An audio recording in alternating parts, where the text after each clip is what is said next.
What's cracking? What is cracking?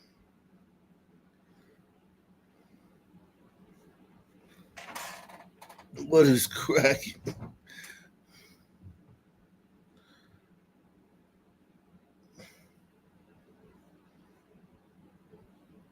How's everybody doing?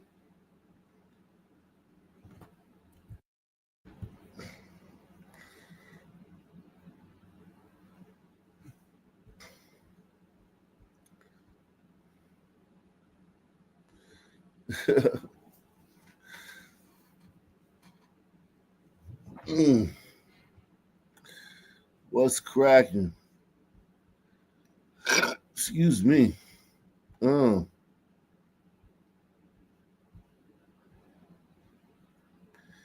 got a great show for you guys tonight. Great show for you guys tonight.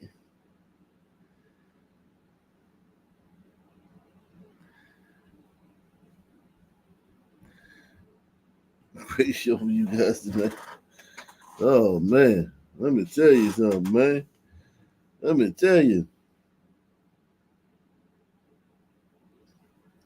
Everybody hit that like button for me. Everybody hit that like button for me.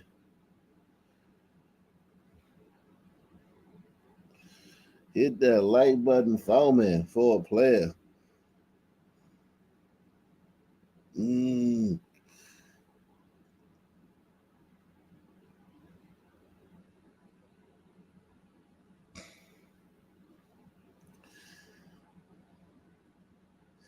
I'm telling you, man.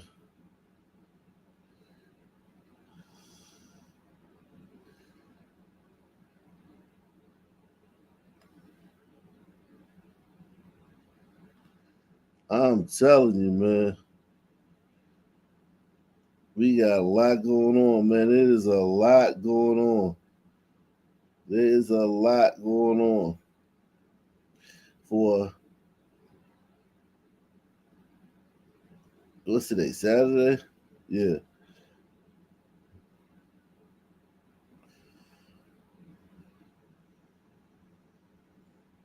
Wait, Saturday.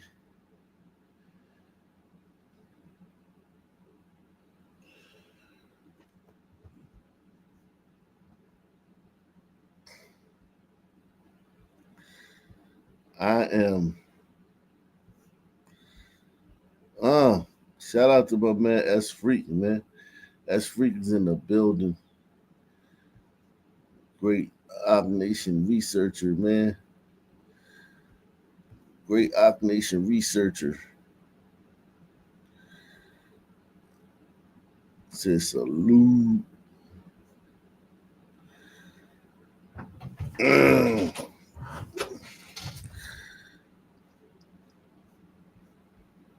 Everybody hit that like button, man. Smash that like button.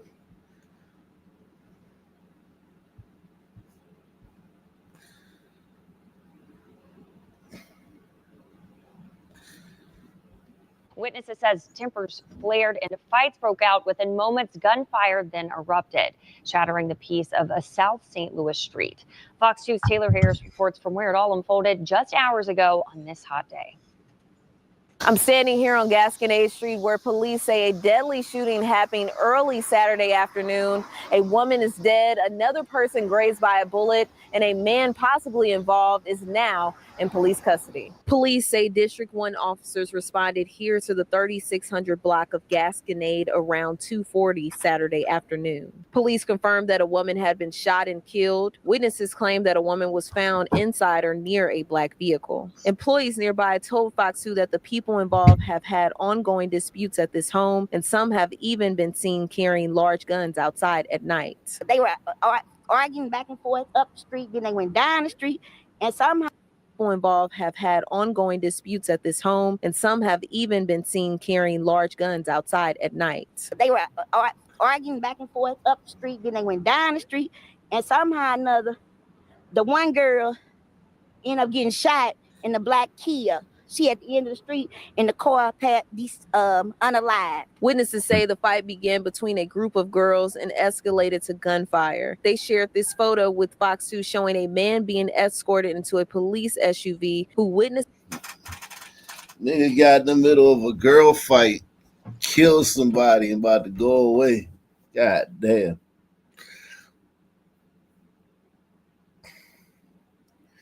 Listen, I know decisions is hard, man. It's hard to make decisions when you got a bunch of hyenas,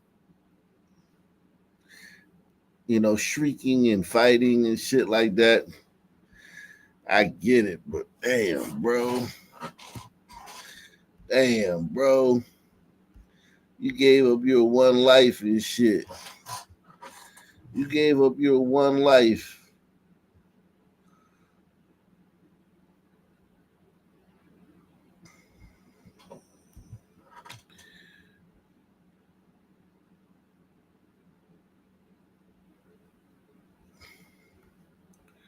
You gave up your one life for this bullshit.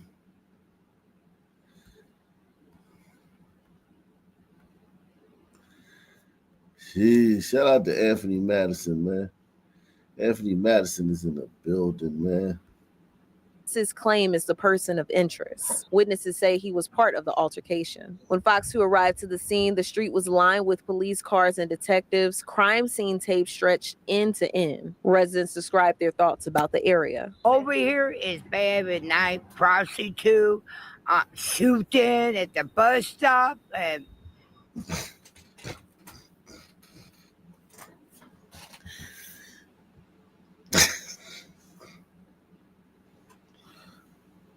as trashy as she is, and man, this is some white trash right here. This is some white filth. You safer living around her than you is any black people. You safer living around this trashy woman and her family than you are any black family of any demographic, of any socioeconomic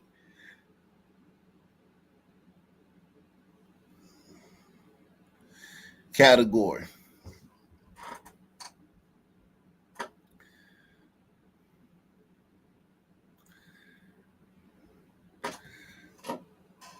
Baila con Latina says, me and my girl made up. I was quick to jump to conclusions. Ignored her for 6 days. She thought the relationship was over. That's why she did that profile. All right, man. All right. Baila con Latina is back in business, man. Everything's good on the home front, man. That's all we care about, man. That's good, man. Now stay dangerous.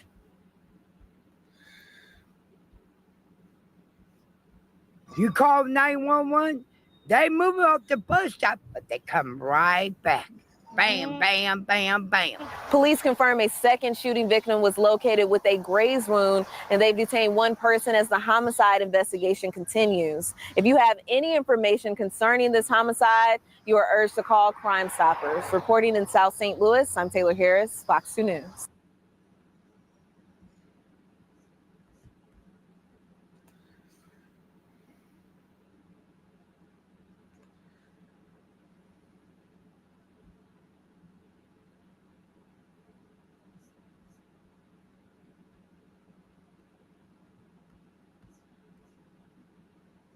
Off at the top of the hour, Houston police are searching for a suspect who they say stabbed a man who was riding his bike to work. The 77-year-old victim was pronounced dead this morning at Memorial Hermann Hospital.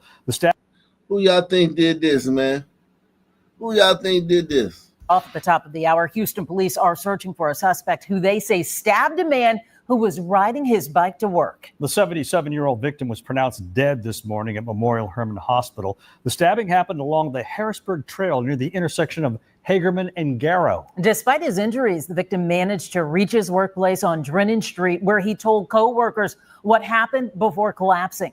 Katira Winfrey is live at the scene of the attack, walking us through it all, and has the very latest. Katira. Well, guys, police say the man was riding his bike around 5:30 this morning along the Harrisburg Trail when that suspect stepped out and stabbed him in the back. Police say that victim was able to drive an additional 10 to 15 minutes to work. That suspect ran away heading south on Lockwood. Flowers and balloons sit here now, but it's at this spot where family members say 77-year-old Anival Patricio Elvira Ortiz collapsed about 15 minutes after he was stabbed. Surveillance video shared with KHOU shows the moment police believed it happened. Another angle shows the headlights reportedly from his bike moving across the intersection on the Harrisburg Trail. Houston police say the suspect got away. We're going to try to put him in jail for that. Family members who didn't want to talk on camera shared this photo, saying he preferred biking over driving and took this path daily. Well, I heard the choppers real close by. I kind of was concerned what was going on. Houston police were called to the Spencer Company where the victim worked at Canal and Drennan around 6 Thursday morning. Police say he told co-workers someone hit him in the back. He collapsed but later died at a hospital. Maybe about 10 more minutes, 15 more minutes. He rode a good long way. He might not have realized his injuries were so severe, and he just kept riding his bike, and then eventually he succumbed to his injuries. Angel Areza says this is a popular trail and was shocked to learn something so tragic happened steps from his front door. Just devastating.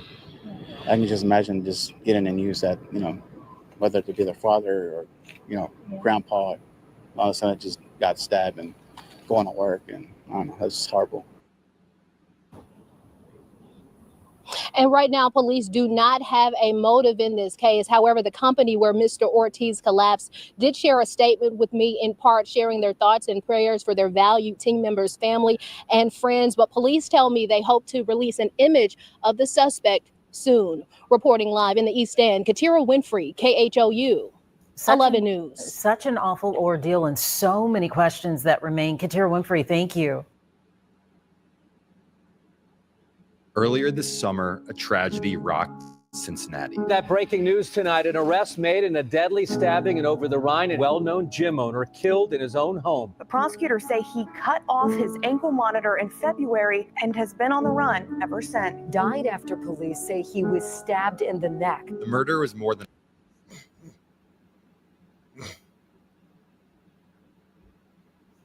Jeez.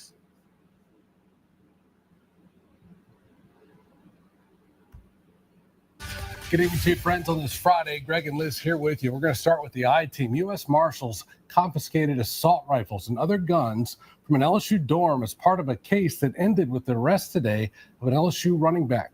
Police claim he was harboring two accused killers inside that dorm, and now he's facing felony charges. Our chief investigator, Chris Nakamoto, broke the story and joined. I mean, come on, man. Like, what the fuck?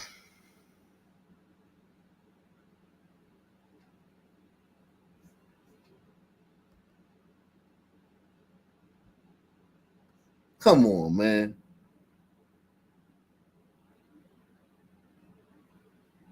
Come on. Good evening to you, friends, on this Friday. Greg and Liz here with you. We're going to start with the I-Team. U.S. Marshals confiscated assault rifles and other guns from an LSU dorm as part of a case that ended with the arrest today of an LSU running back. Police claim he was harboring two accused killers inside that dorm, and now he's facing felony charges. Our chief investigator, Chris Nakamoto, broke the story and joins us now with new reporting here at 6. Good evening, Chris. Good evening, Liz and Greg. Freshman LSU running back JT Lindsay was arrested today on 2 felony counts of accessory after the fact to second-degree murder. He's accused of letting 2 accused killers from his hometown of Alexandria live in his on-campus apartment. Tonight, Lindsay's lawyer says his client knew nothing about the trouble those suspects were in. You're looking at exclusive video of LSU running back JT Lindsay walking into the LSU Police Department moments before turning himself in on serious felony accessory charges. Wearing a God First sweatshirt and flanked by his lawyer Chris Perrette, Lindsay didn't utter a word, but his lawyer, Chris Perrette, had plenty to say. Yeah, this time, guys, we're cooperating with LSU PD. My client maintains that he's fully innocent of all charges and no wrongdoing. We hope to get this matter straightened out pretty quick. So that's about all we have to say at this point. We'll have more information for you later. Lindsey's biography on LSU's website describes him as a 4-star prospect who is ranked among the best at his position nationally.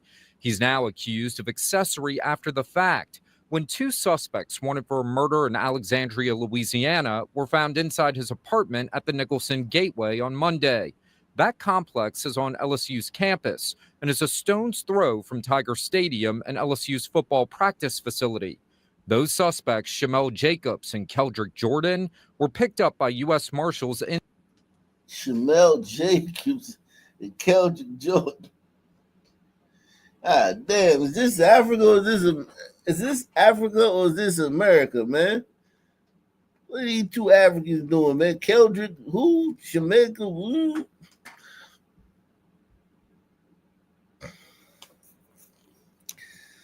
Jeez, Lord have mercy, man.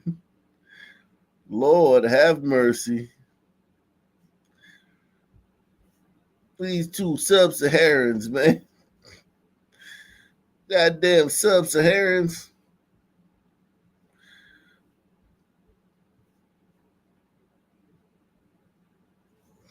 Tiger Stadium and LSU's football practice facility. Those suspects, Shamel Jacobs and Keldrick Jordan, were picked up by U.S. Marshals inside Lindsey's room there. Both are accused in a murder back in May of 17-year-old Corey Brooks in Alexandria. Sources tell the WAFBI team 4 different weapons, including 2 AR. Corey Brooks, he might look innocent in that picture, but Corey Brooks was a problem out here in these streets. Press 1. You probably had to kill Corey Brooks, man. They probably had no choice, man. Jacobs and Keldrick Jordan were picked up by U.S. Marshals inside Lindsey's room there. Both are accused in a murder back in May of 17-year-old Corey Brooks in Alexandria. Sources tell the WAFBI team 4 different weapons, including 2 AR-15s, a Draco pistol, and a Glock were found inside. Lindsey's lawyer says his client knew nothing about his friends being wanted for murder until they were arrested this week. Can you talk about the charges he is facing? Not at this time. Do you believe this was a rush to judgment? I'll let you figure that one out on your own. But at this point, like I said, we're cooperating fully. Our client is innocent of any wrongdoing, and I think that'll be borne out very shortly. Certainly, he's quite a standout. Can you talk about what this means to his career and the fact that he's about to be arrested? Like I said, hopefully this will be resolved very quickly and will have no effect on him. So it's very unfortunate that we're here, but again, we're cooperating and we're going to take care of it as fast as possible. So thanks, guys. You're saying he knew nothing about it? Correct. Anything you'd like to say, Mr. Lindsey? Tonight, sources in law enforcement say Lindsey had previously told a friend that he was aware Jacobs and Jordan were both wanted for murder, and that was... Of course he did. Of course he did. Of course he did. You gotta be a fucking moron and think this guy don't know that these 2 dudes are wanted for murder in his hometown.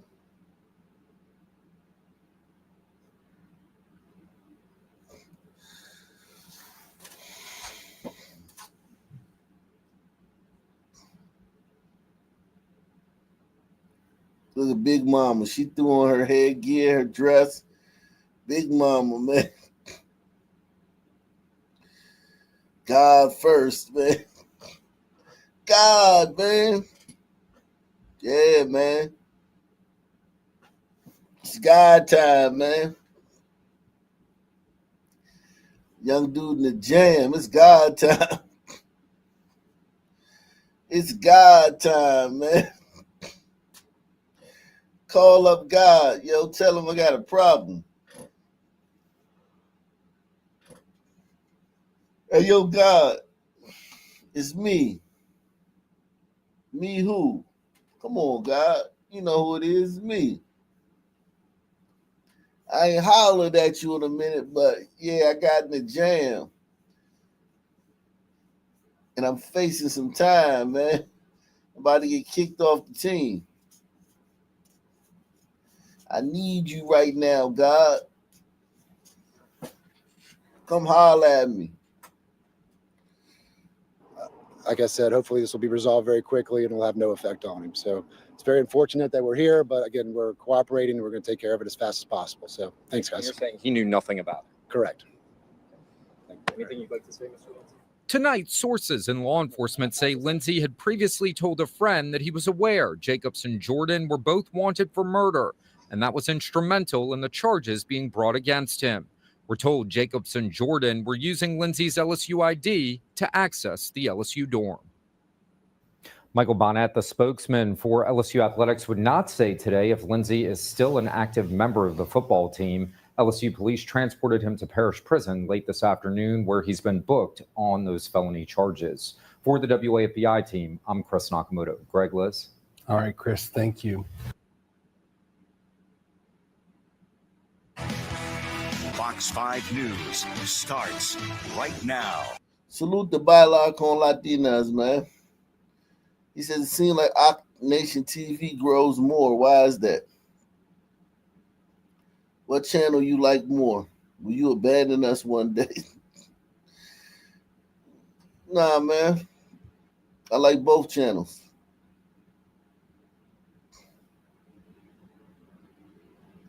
I like both channels. The other one grows, I guess it's growing because it's getting views. But this last video I just put up, god damn, John ain't doing nothing, man. Last video I just did ain't doing nothing.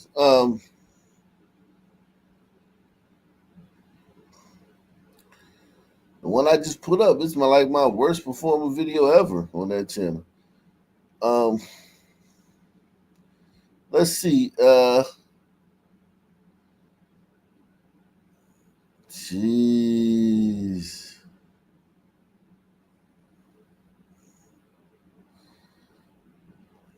A lot of fatigue going on, man. News tonight on WLWT, the city of Cincinnati's looking into allegations that consultant Iris Raleigh is interfering with the officers on the job. Yeah, Raleigh is the chief police community relations consultant for the city. City manager Cheryl Long releasing a statement on the review that reads in part, Iris Raleigh is an essential community and civic leader in Cincinnati. However, anyone doing work on behalf of the city of Cincinnati must hold themselves to a higher standard. That includes not interfering with police who are in the act of performing their own lawful duties. This comes as Cincinnati's Fraternal Order of Police started a petition to get the city to stop using tax dollars to pay Raleigh and terminate her contract.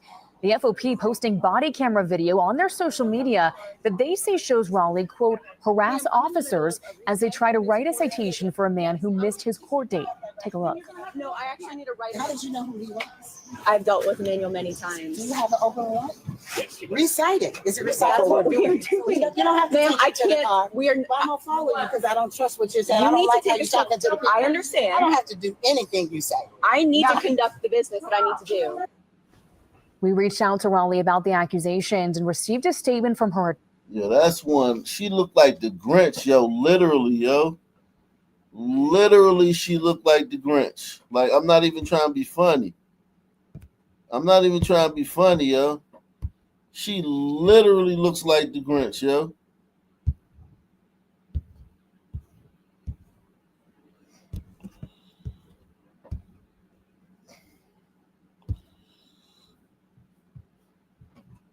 Come on, man. The fuck? She literally looks like the Grinch. You're talking to the people. I understand. I don't have to do anything you say. I need Now- to conduct the business that I need to do. We reached out to Raleigh about the accusations. Jeez, they gotta zoom her up. Damn.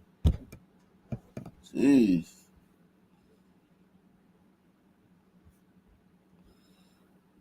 Jeez.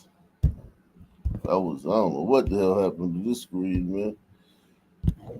I just tried to do something and it just didn't work out the way I wanted it. News tonight on WLWT, the city of Jeez.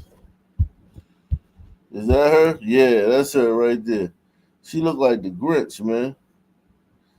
She favors the Grinch.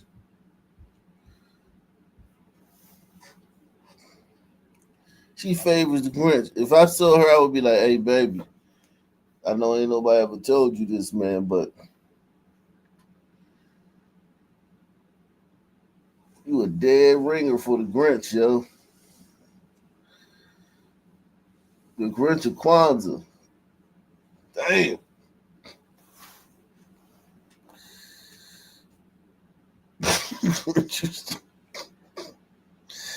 Jeez. That's the best thing she could find to do with her time as a city councilwoman, whatever the fuck. Councilman, woman, I don't know. A woman accused of killing a South Fulton police officer while driving drunk was denied bond this morning. The Fulton County judge saying in court today, in his 20 years on the bench, this is the saddest case he's seen. Our Chase Howell was in court today as family members spoke out ahead of the ruling. Love you, my son. Inside Fulton County Courtroom 5E, the family of South Fulton Police Captain Elio Garcia III begged the judge not to give bond to the woman accused of killing him. She was drunk, 98 miles an hour, and killed a human being. Killed my son, Your Honor. That's Elio Garcia Jr., the father of Captain Garcia. And behind him is Santoria McLean, the woman accused of killing Garcia in a head-on. Santoria McLean. Damn. Santoria McLean. And she coming in a wheelchair. You know you motherfuckers never get hurt when y'all kill people driving drunk. Bitch, get up and walk, bitch. You ain't hurt. Press 1. As Freak say, sons only go to God when they need something, never to give thanks. So needy, but no gratitude. That's true, though, man. That's sad, but that's true. That's true like a motherfucker. Get your ass up, bitch. The woman accused of killing Garcia in a head-on collision while allegedly driving drunk. We lost our first grandson, my first grandson. And what's happening is this is like the deja vu for my wife and for myself. We're reliving an accident that my son had. Close to a dozen family and friends were in the courtroom during Thursday's hearing, including Eliana Garcia, Elio's wife. I'm sorry, can you read this for me? While Eliana was too emotional to give her statement, I caught up with her outside. Now, this is the third time that you've seen Miss McLean. Each time that you see her, what feelings does that invoke? Pain. My heart is broken more. I start thinking of April 15 when everything happened. It's just reliving everything. There's just no closure at the moment. And I've seen so much sadness, grief, and tragedy in this room, and nothing happy ever happens in here. And this is probably the saddest case that I've had. And while the judge seemed to have his mind made up, her attorney had the opportunity to change his mind. We believe that the accident took place on the center median, and because that was misrepresented in the police report and in the warrants, that any other evidence in this case could be subject to a misrepresentation. But the judge wasn't persuaded, ultimately denying the clean bond. In Atlanta, Chase Howell, 11 Alive News. Right now, the case is set to go to trial. When that will be is unclear, but as soon as we get that information, we'll update you here. And that goddamn sub-Saharan, man. Sub-Saharans, man. They gonna forgive her and shit. The family gonna forgive her and shit. The bitch right there, she ain't even asked for forgiveness. They still gonna forgive her.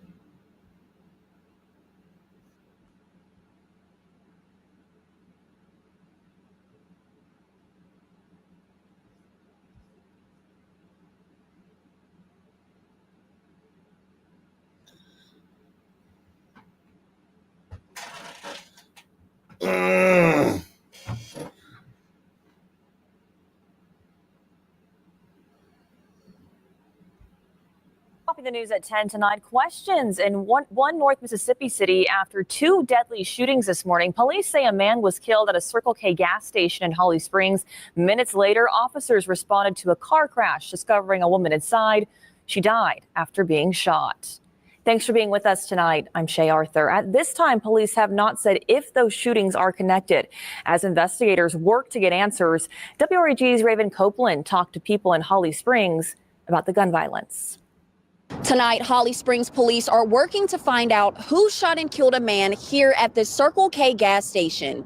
In the early hours of Saturday morning, Holly Springs police arrived at the Circle K and located a man with fatal gunshot wounds. Investigators say the suspects took off in a small white SUV. Shortly after, police responded to a single car crash scene at West Boundary Street, about 10 minutes away from the deadly gas station shooting. When officers got to the scene, they found a woman in the back seat who died after being shot. This morning around 10, I live like in the Meadows, and our house was surrounded by many police officers, and they was asking us not to come out. And I asked them why, and they said it had been a shooting, and someone said they was in the area to keep us safe. They told us to stay inside.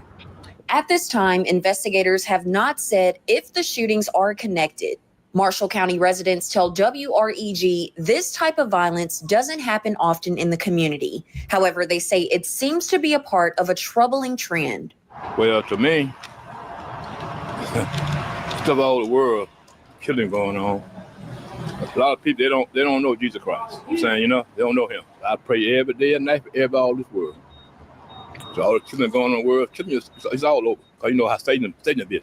As the investigations continue, those who live in Marshall County tell WREG they hope that the suspects are captured quickly. Reporting from Holly Springs, for your news leader, Raven Cope. Jeez. 2 shootings in Holly Springs today. I wonder who did it. I don't know. I wonder how big that town is. That's what I want. It ain't big. It's small, tiny. 2 shootings in a tiny town. Damn. They got sons, man. Yeah. Looks like it. Yo, sons get it cracking. It's 10 o'clock. Do you know where your children are? From WREG in Memphis, this is News Channel 3 at 10.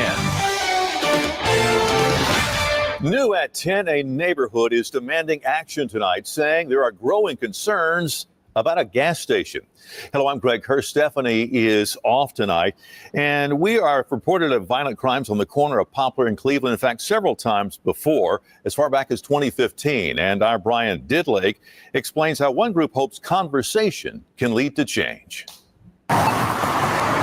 There are growing concerns for this midtown corner of Poplar Avenue and Cleveland Street. Residents claim the issues stem from this gas station. First and foremost is the rampant drug use. It's open air.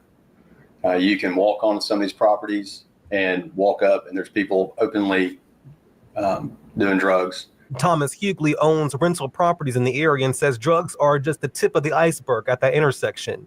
We looked into it and discovered Memphis police have responded to more than 450 calls in the area, and about half of those are problems at the gas station, primarily theft of property. It's why Hughley, along with 20 other community leaders, advocates, and property owners, sent this letter to the city demanding action. The letter saying, quote, "We are writing this letter to request action," and specifically complaining about drug dealing. Why didn't they send it to the gas station? They should have just sent the letter to them if it's the gas station's problem. Or if the gas station is the problem. Unofficially. These people are awful, man. They're awful. Listen. Awful. Just awful. Their solutions to problems, just idiotic. These are awful people. And use of public alcohol consumption, aggressive panhandling, and other illegal behavior. We're representing more than just a few business interests. We're representing what I think is obviously a large contingent of the city that throws their hands up and says, we'd love to do something, but they don't know what to do either. Back in 2023, businesses at the intersection tried to fight back on crime. This Walgreens tried playing classical music to drive away people who were loitering. Hughley says the ongoing issues affects the value. Yeah, you don't remember that? It's a radical idea. Yeah, I did that video, man. These people are awful. That didn't work. Even though, I mean, I gotta find that video, man. These people are awful. Look at this, man. They spend their whole day looking for a white person to accuse of racism. Like, that's all they do all day is run around looking for some white person to accuse of racism. If they can't find none, then they'll fucking jump on some stupid shit. Like whatever stupid wave, like American Eagles racist or whatever the fuck, or some maybe Trump. But it's like they need it. It's like a hit. Yeah, I get the impression that if some people put a fraction of the effort into fixing Blackistan as they do looking for white racism, we literally they'd make Wakanda look ghetto. Yeah. Whatever they would build if they put that effort that they put into hating white people, they will make Wakanda look like shit, bro. You have to have, like, a lot of people. We suspend belief. It's like when we're watching the WWE. You ever watch WWE? Yeah. I feel Like, that's a good way to put it. You know the shit fake, right? You know the shit fake. Yeah. I don't think it's fake, but I feel what you're saying. Yeah. Choreographed. I mean, look, when they jump off that top rope, that shit is real as it gets, Chief. That shit No. You know the shit is scripted. Yeah. Who's gonna win? Who's mad at who? Well, it's entertainment. It's next level entertainment. Right. But you still you suspend your reality. It's just like when you watch a movie. Right. You know what I mean? Yeah, Denzel Washington, he the president, and it's like, Denzel was, you know what I'm saying? So it's like with Sons, we suspend our reality, man. We suspend that shit, man. We know Sons. We know it ain't no solutions. Man, that's a good way to put it, bro. It feels like that, man. Everybody knows this shit, man. It feels like Sons suspend reality. That's man. I think white people want it more than Sons want it. Yeah, I think that's fair. Oh yeah, for literally sure. Want Sons to be different, to get it together. They're begging them. They're the ones pushing that shit. You know what I mean? If it wasn't for the white liberals, like, you know what I mean, I don't think Sons would give a fuck. They only do that because the white liberals push them. They're the ones who give them the idea and all that. You feel me? Yeah. You dropped 2 bounds right now, Chief. That is some real shit right there. Yeah, the white man want us to do better. He want us to stop fucking up. But it's like we can't, and then we can't stop calling him racist. In the meantime, it's a weird dynamic in this country, man. So this is This is the original video. It's 10 o'clock. Do you know where your children are? From WREG. And he's talking to black people. He's not talking to the white people of Memphis when he says that. In Memphis, this is News Channel 3 at 10. New at 10, a neighborhood is demanding action tonight, saying there are growing concerns about a gas station. Hello, I'm Greg Hurst. Stephanie is off tonight, and we are reported of violent crimes on the corner of Poplar and Cleveland, in fact, several times before, as far back as 2015. And our Brian Didlake explains how one group hopes conversation can lead to change. There are growing concerns for this midtown corner of Poplar Avenue and Cleveland Street. Residents claim the issues stem from this gas station. First and foremost is the rampant drug use. It's open air. You can walk on some of these properties and walk up, and there's people openly. Is this the original one, or is this the one that? Oh, this is the one I just. This is not the original one. Jesus Christ. The original one is here. All right, let me move here.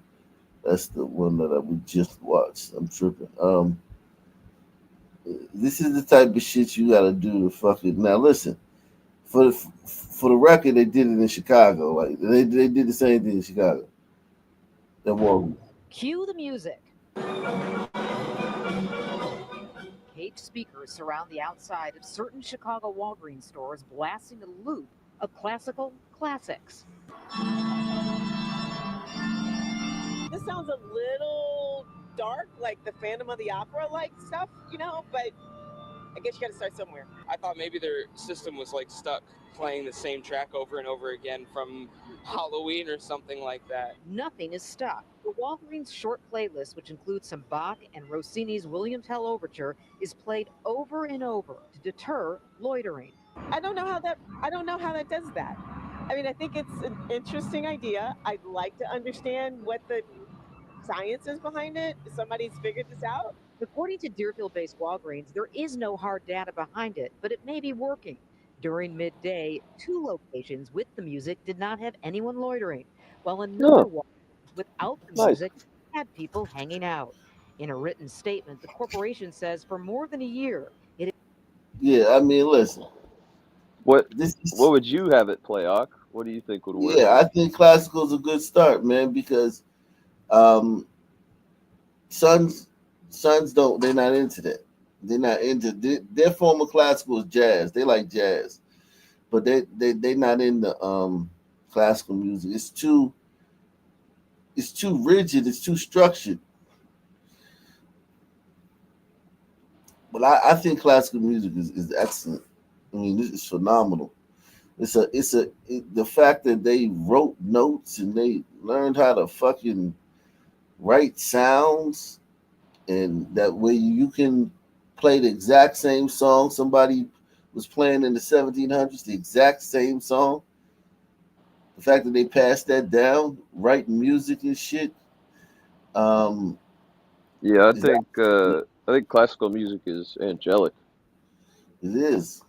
Some forms are, yeah. Sons don't read music; they just play by ear for the most Yeah, part. most sons that I've ever known that were producers or great played great piano, played instruments really great. The amount of them that play by ear and who it is, like you'll be shocked. You know what I'm saying? Who doesn't read music? Like, you know what I'm saying? I think Quincy Jones can read music, but that's about it. You know what I'm saying? Most of the other black producers, they all go by ear. Play by ear.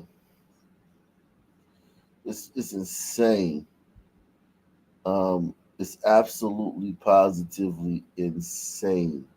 Well, rhythm comes naturally to sons, so they don't need to do stuff like that. But yeah. Well, actually, it doesn't. Africans don't have rhythm. African Americans have rhythm. That's the darndest thing. Africans don't have rhythm. Press 1. Anybody, if you know, you know. Africans don't have any rhythm. Yeah, but African Americans have rhythm. What do you make of that? How would you explain that? Because I hear what you're saying. I think we grew up in the white man with the beat to the 2 and the 4. Like our music is on the 2 and the 4. We have rhythm on the 2 and the 4, and white people have rhythm on the 1 and the 3. And it's just I think the structure of music, because in Africa they just beat the drum. There's no like every song is different. Every time the song's different. It's rougher. They just it's kind of like how some people look in Africa. They look kind of rougher. Yeah. I think it could be maybe it could be you talked about the honey of the United States, touched by the honey. Yeah, exactly. They've had the blessing to be under the care of gliders that allowed them the opportunity to do Motown and whatnot, jazz and all of that. Yeah, definitely. Gliders have gliders. I'm telling you, man, the shit we put gliders through, man, and the shit they put up out of us, boy. Yeah. We gonna be in for the day they stop putting up with this shit, But man. you know what? I think you guys are even once, because every once a year at the NFL season starts, so y'all even. Yeah. we boy, we put gliders through some shit, man. Let's see. No other group has the patience of gliders. Press No. one. No, I don't think so. None. Absolutely not. No way. Not in But this sense, anyway. Not in this yeah. sense. Yeah. Because the and that- Tigers have a lot of patience, right? But not. I don't know if they have patience for Sun shenanigans. Yeah. No, they don't. The Tigers here do, but the Tigers in Asia, no. Yeah, the tigers in Asia, they have rare forms of punishment. Their Yeah. punishment, it's different. Well, as for you gotta understand, as freak, the Tigers here, they gotta abide by the glider rules of engagement, right? If they were able to do what they do in China, organize and mobilize, I don't know, maybe it would be different. But here, one-on-one, a sister could beat the fuck out of a tiger, man. Yeah, Well, yeah. yeah, but And the Tigers in America, they're more liberal. Like they tend to lean liberal. Whereas that's the true. Is that Tigers, so? they have more conservative values. Yeah, that is true. I don't know. I mean, They're here liberal during the people. last mayor election, Tigers were like 80% conservative. That's a Well, lot. well, yeah, no, last year, but I'm talking about if we're talking about from 2012 to 2020. Yeah, if you meet a tiger, he's gonna be woke. Or he or she's gonna be woke. If you meet a tiger, any tiger you meet like in life is gonna be woke. They're not gonna meet any. Yeah. The conservative tigers you're talking about, they're old. Yeah, you're right. They live in Chinatown. They don't even Right. speak English. The ones who you'll meet on a college or Yeah, nah, downtown they're work, Americanized. They're Americanized. they're all fucking woke. Let's see this shit right here. Excuse me. Can you handle these for me? What? That shit was on the ground. I said, can you handle it? You gotta, hey, all right, What a don't piece pop of me. shit. All right, let me get him. Let me move him. Let me get him. Let me get him. Let me get him. Let me get him and put him in there. I'm not even playing with you. I got my nigga. All right, I'm just playing. No, I'm just playing. Don't have him pull up. No, I cannot. I'm just playing. Can you don't please don't have him pull up. Please. Please. What a piece of shit. Yeah. Chill. Excuse me. Can you handle these funny? They think this shit is funny. And they go, and here's the thing, you notice they go to white areas and do this. You rarely ever see sons doing pranks in black areas. What's in that bag? I wasn't paying attention. I was looking at the chats. It was just some drawers. He threw like some underwear on her fucking But like sons, the fact that sons do these pranks in white areas, unless you know everything, they know that you can't do this shit in sun areas for too long. Let's see this one. Unless you want to delete or be deleted.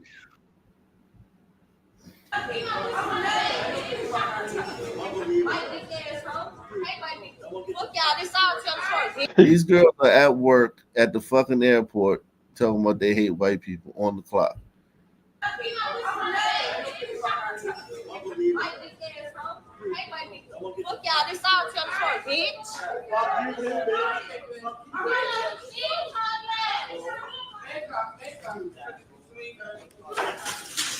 Oh, bitch! Girl, you were gonna get arrested. I'm a better person than you. You just assaulted me, you fucking asshole. Shut the fuck up. You guys are assholes. Is that unfucking believable? You interact with the public like you're like a normal person who does that. You fucking asshole. That guy looks a little fruity to me. Fuck you. You assaulted a male. This is why you get punched in the mouth. I should have you arrested. I should have you arrested. I'm a better person. I'm not going to touch you. I should have you arrested now for assaulting me. Did this bitch just hit me in the face with all that shit right there? She just hit me in the mouth with all that stuff. That is unbelievable. Awful. They're just awful. They're awful. and they're entitled and they have fucking privilege. They're privileged and entitled. It's like I said before, like, they try to change the definition to say, oh, you have to have power and privilege to be racist, just to avoid being called racist, but it still applies to them. Exactly. Yeah, I mean, they changed the definition so it won't apply to them, but it still applies to them. Like, sons have they're so stupid, dude. Salute to Deluxe 247, aka Cal Ripken, aka the real MVP, coming through once again. Salute to my man Barry B. Barry B is in the building. Shout out to Barry B. No, that's a great point, man. S Freak. They changed the definition, and they don't know. They don't understand what that means when they say you don't have. It doesn't mean anything to them. They're not like cogniting what they're saying, or they're just saying something like, "Nah, black people can't be privileged because you ain't got power." They don't know what that means. They don't know that. You know what I mean? Like what they're talking about. The average one, you know what I'm saying? The average son that say that shit doesn't understand what he's saying. He's just saying something. It's a defense. It's a get out of jail free card. You know what else? You know what else they say? They say that race is a social construct, but then they say gliders are a mutation, or you guys are mutants, or whatever the fuck it is. They don't know that one either. That's another one. That's a real hard one.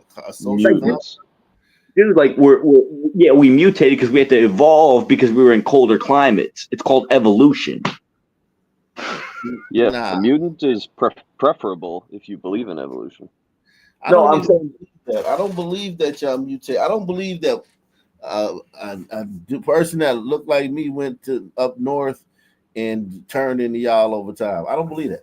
Well, they disproved the out of Africa theory that that there were other human hominids, and that like the guys that came out, they mated with those hominid groups. Like those hominids popped up everywhere, just like cats, right? Big cats. You have cats. You have mountain lions here, and you have lions in Africa. You got tigers in Asia. You know what I'm saying? There's other places that had cats, but they went extinct. But yeah, like humans are like just a spawn. We just spawn different kinds of groups of humans. Floors, man. The Filipino or whatever the fuck, Indonesian, whatever those people. Look at those people. You think some black dude went over there and got short and his hair got straight and shit? Come on, man. No, man, those people, we just human pop up, and I don't think we can understand it. And I definitely don't want to debate it, but it ain't no out of Africa. It ain't out of Africa. I can tell you that. You should race mix. But you wouldn't kill them. No. Kill Jews? You just send them back to Africa. Yeah. That's where he came from. But you all brung us here. No, you all brought us here. The Jews brought you here. The Jews brought you here. White Christians had nothing to do with it.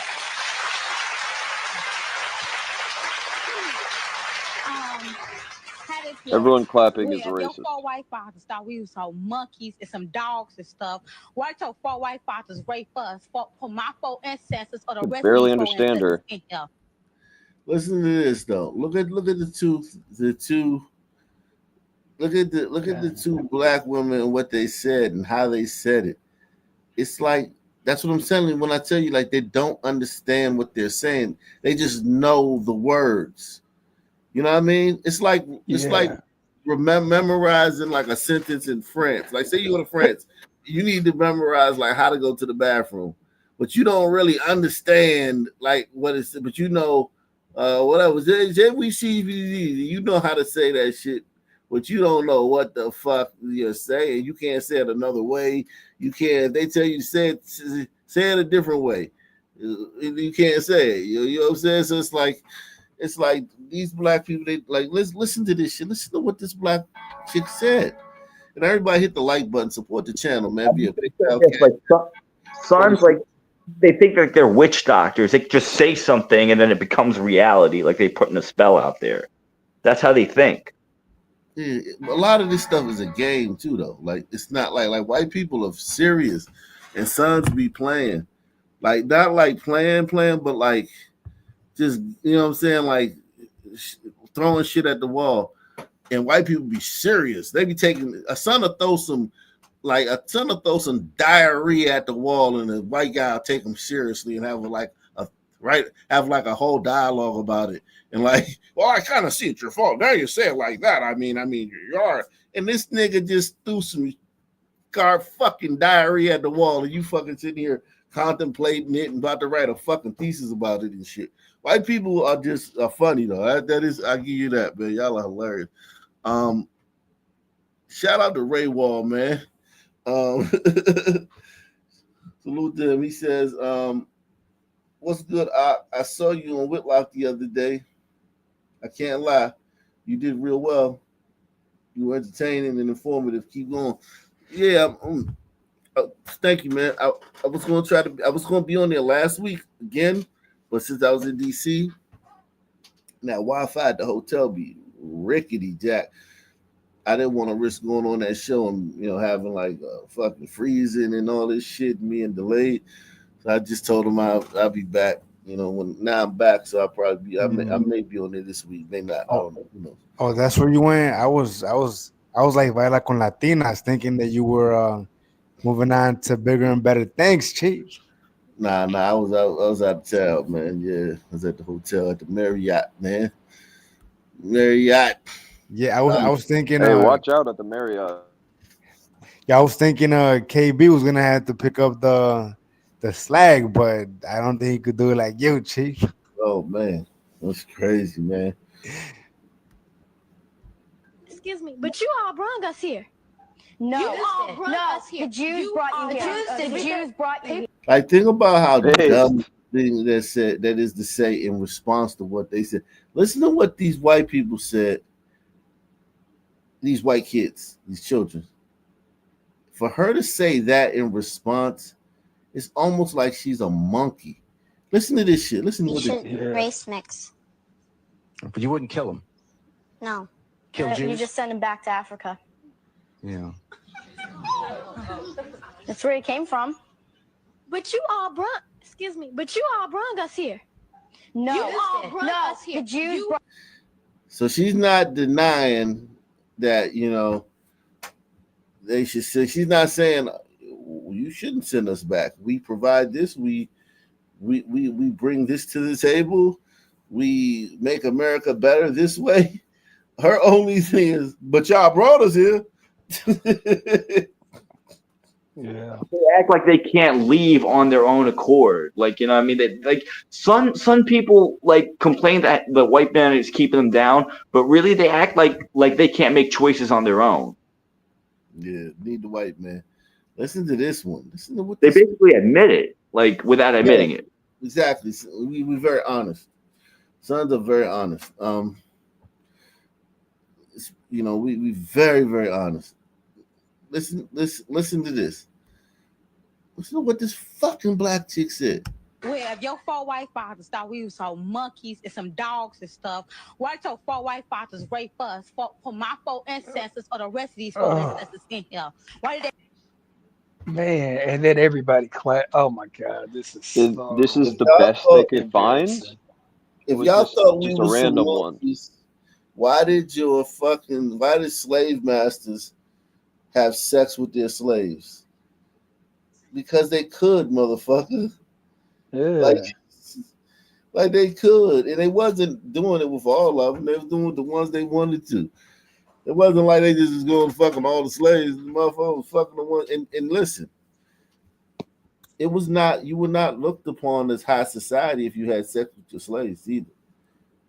You were kind of like seen as like it hurt your standing. If you were a high society man or a noble man, a man of respect, in your city or your town, and word got out that you were tipping in the slave quarters, that hurt your reputation. Honestly, though, they say that the slave masters raped their slaves. I think it was the slave women coming on to them because women are like attracted to men in power and all that other stuff. They were probably trying to gain favors from them. Like nobody ever thinks about that. Oh, to be I could chosen? just Yeah. I could just hear the sun woman. I could just hear the little sun woman now. She does not have consent because she was subjugated. Yeah. Yeah. And here's the thing though. I agree with what you're saying, that's free. Of course it's gonna be if you're chosen, if it's a fuck bunch of sun women on the plantation, right? And Massa choose you to be his little sweetheart and shit on the side. Yo, that's an honor, man. Yeah. Like this man is powerful. He's out here buck breaking the brothers, and he chose you, man. Yeah. Yo, if I was in the audience with this sister, I would have started that slow clap. You feel me? Jesus Christ. Jesus. Yeah.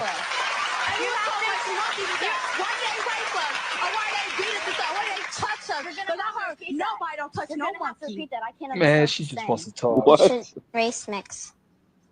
But you wouldn't kill him. No. That's a little ass girl. Yeah, man. Look at the 10 safest cities in California. Just look at that. The 10 safest cities in California. And it's like this for every. Just Yeah, think they're not about gonna like this. Shout out to my man Douglas Chunks, man. Douglas Chunks is in the building, man.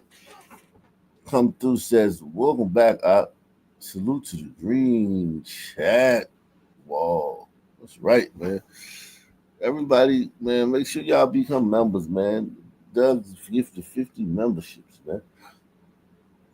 Keep your memberships. That's a way to support the channel. That's the way to support me. That's the way to help me, overcome, man. Help me maintain, man. Everybody should be a member. This type of channel where everybody should be a member. Just off GP, man. Look at this though, man. 10 safest cities in California, and that's the black population in all of them. Think about that. Think about that. That's insane. That's fucking insane. This is embarrassing. But black people aren't embarrassed by this. Black people call all those people racist for not having no black people in their town. But can they blame them though? I mean, numbers don't lie.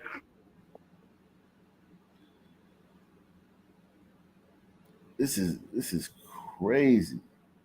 Look at that, man. Less than 3%. All of them have less than 3%. You can't even be a safe town with 4%, 3 to 4% sons in your town is like it just, you just in a different stratosphere. That's how fucking much we degrade shit. That's how ostentatious we are and obnoxious we are, because a lot of the shit that sons do is not killing. The killing it's the shock, and that's the climax. That's the big deal. There's a lot of strokes that come before that climax. You know what I'm saying? And sons, it's like, yo, it just annoying, man. Sons are so annoying, man. And so what do you call it? Inconsiderate. Look at that shit, man.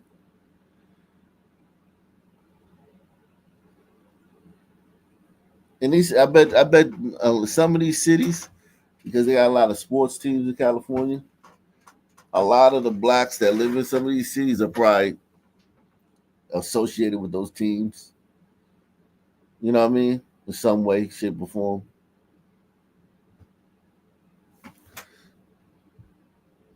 Or they doctors, or they judges. Douglas Chunks. Shit is sad, man.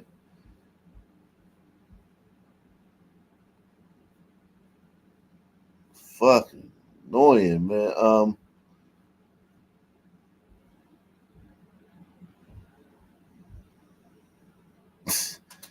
Listen to this guy, man. And this guy's not trying to be funny, man. This guy's not trying to be funny. He's literally being straight up. He's not trying to be funny. You have to remember that when you hear this. Because I watched a lot of this guy's videos. He's not funny. He's just deadpan, straight up. Live and direct. He's not trying to be funny. All right, so every time I come to an area that's nice, the thing that they have in common is that there are like no black people around, and I am dead serious about that. And I know that people are not going to like me. You're going to be talking crap about it, whatever. This is the reality of the situation. I'm in Boston for work right now. I'm at the waterfront or seaport or whatever it is. And I was just walking around. It's nice. It obviously looks expensive. There's nice restaurants. Everybody's just chilling, like families. Just everybody is acting normal. And I'm just like, oh my God, there are like no black people here. And when I mean no black people, I mean none. All right. Like I'm the only one that I've seen that's not like some kind of employee, right? And then there are the people that are here from out of town for the conference that I'm here for. And it really does remind me, like it makes me think of, well, why is Miami Beach so chill? Why is Miami Beach so quiet? Again, there are no black people. And I'm not saying, but I'm just saying this is something that I have observed in the places where people are calm, people are chill. There's just a sense of community. Everybody's just vibing. It's really, really cool. Every time I have that experience, there are either zero black people or a bare minimum of black people. You can do with that what you want to. Yo, that for some reason that cracked me up, man. I ain't gonna lie, man. That shit cracked me up, Jack.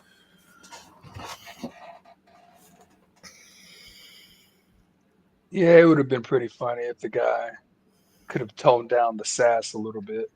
But, still, I understand the message. Yeah, man. Like, yeah, it's the message, not the messenger, man. Yeah, it's true. I know. I got to snap out of it. Nah, but here's the thing, too. Like, there's no gay black, there's no gay black people there either. It's just no black. He didn't say of what orientation. He just well, there's at least one. There's him. Yeah, that makes one. But here's the thing: it doesn't matter. It's just the black fucks it up. It don't matter who you are. Like me, I fuck it up when I come around. Yeah, I know. I mean, I would think to myself, man, a gay person would probably be more efficient because I fuck shit up. Yeah, but I'll admit it though. I'll admit it. I'll come clean.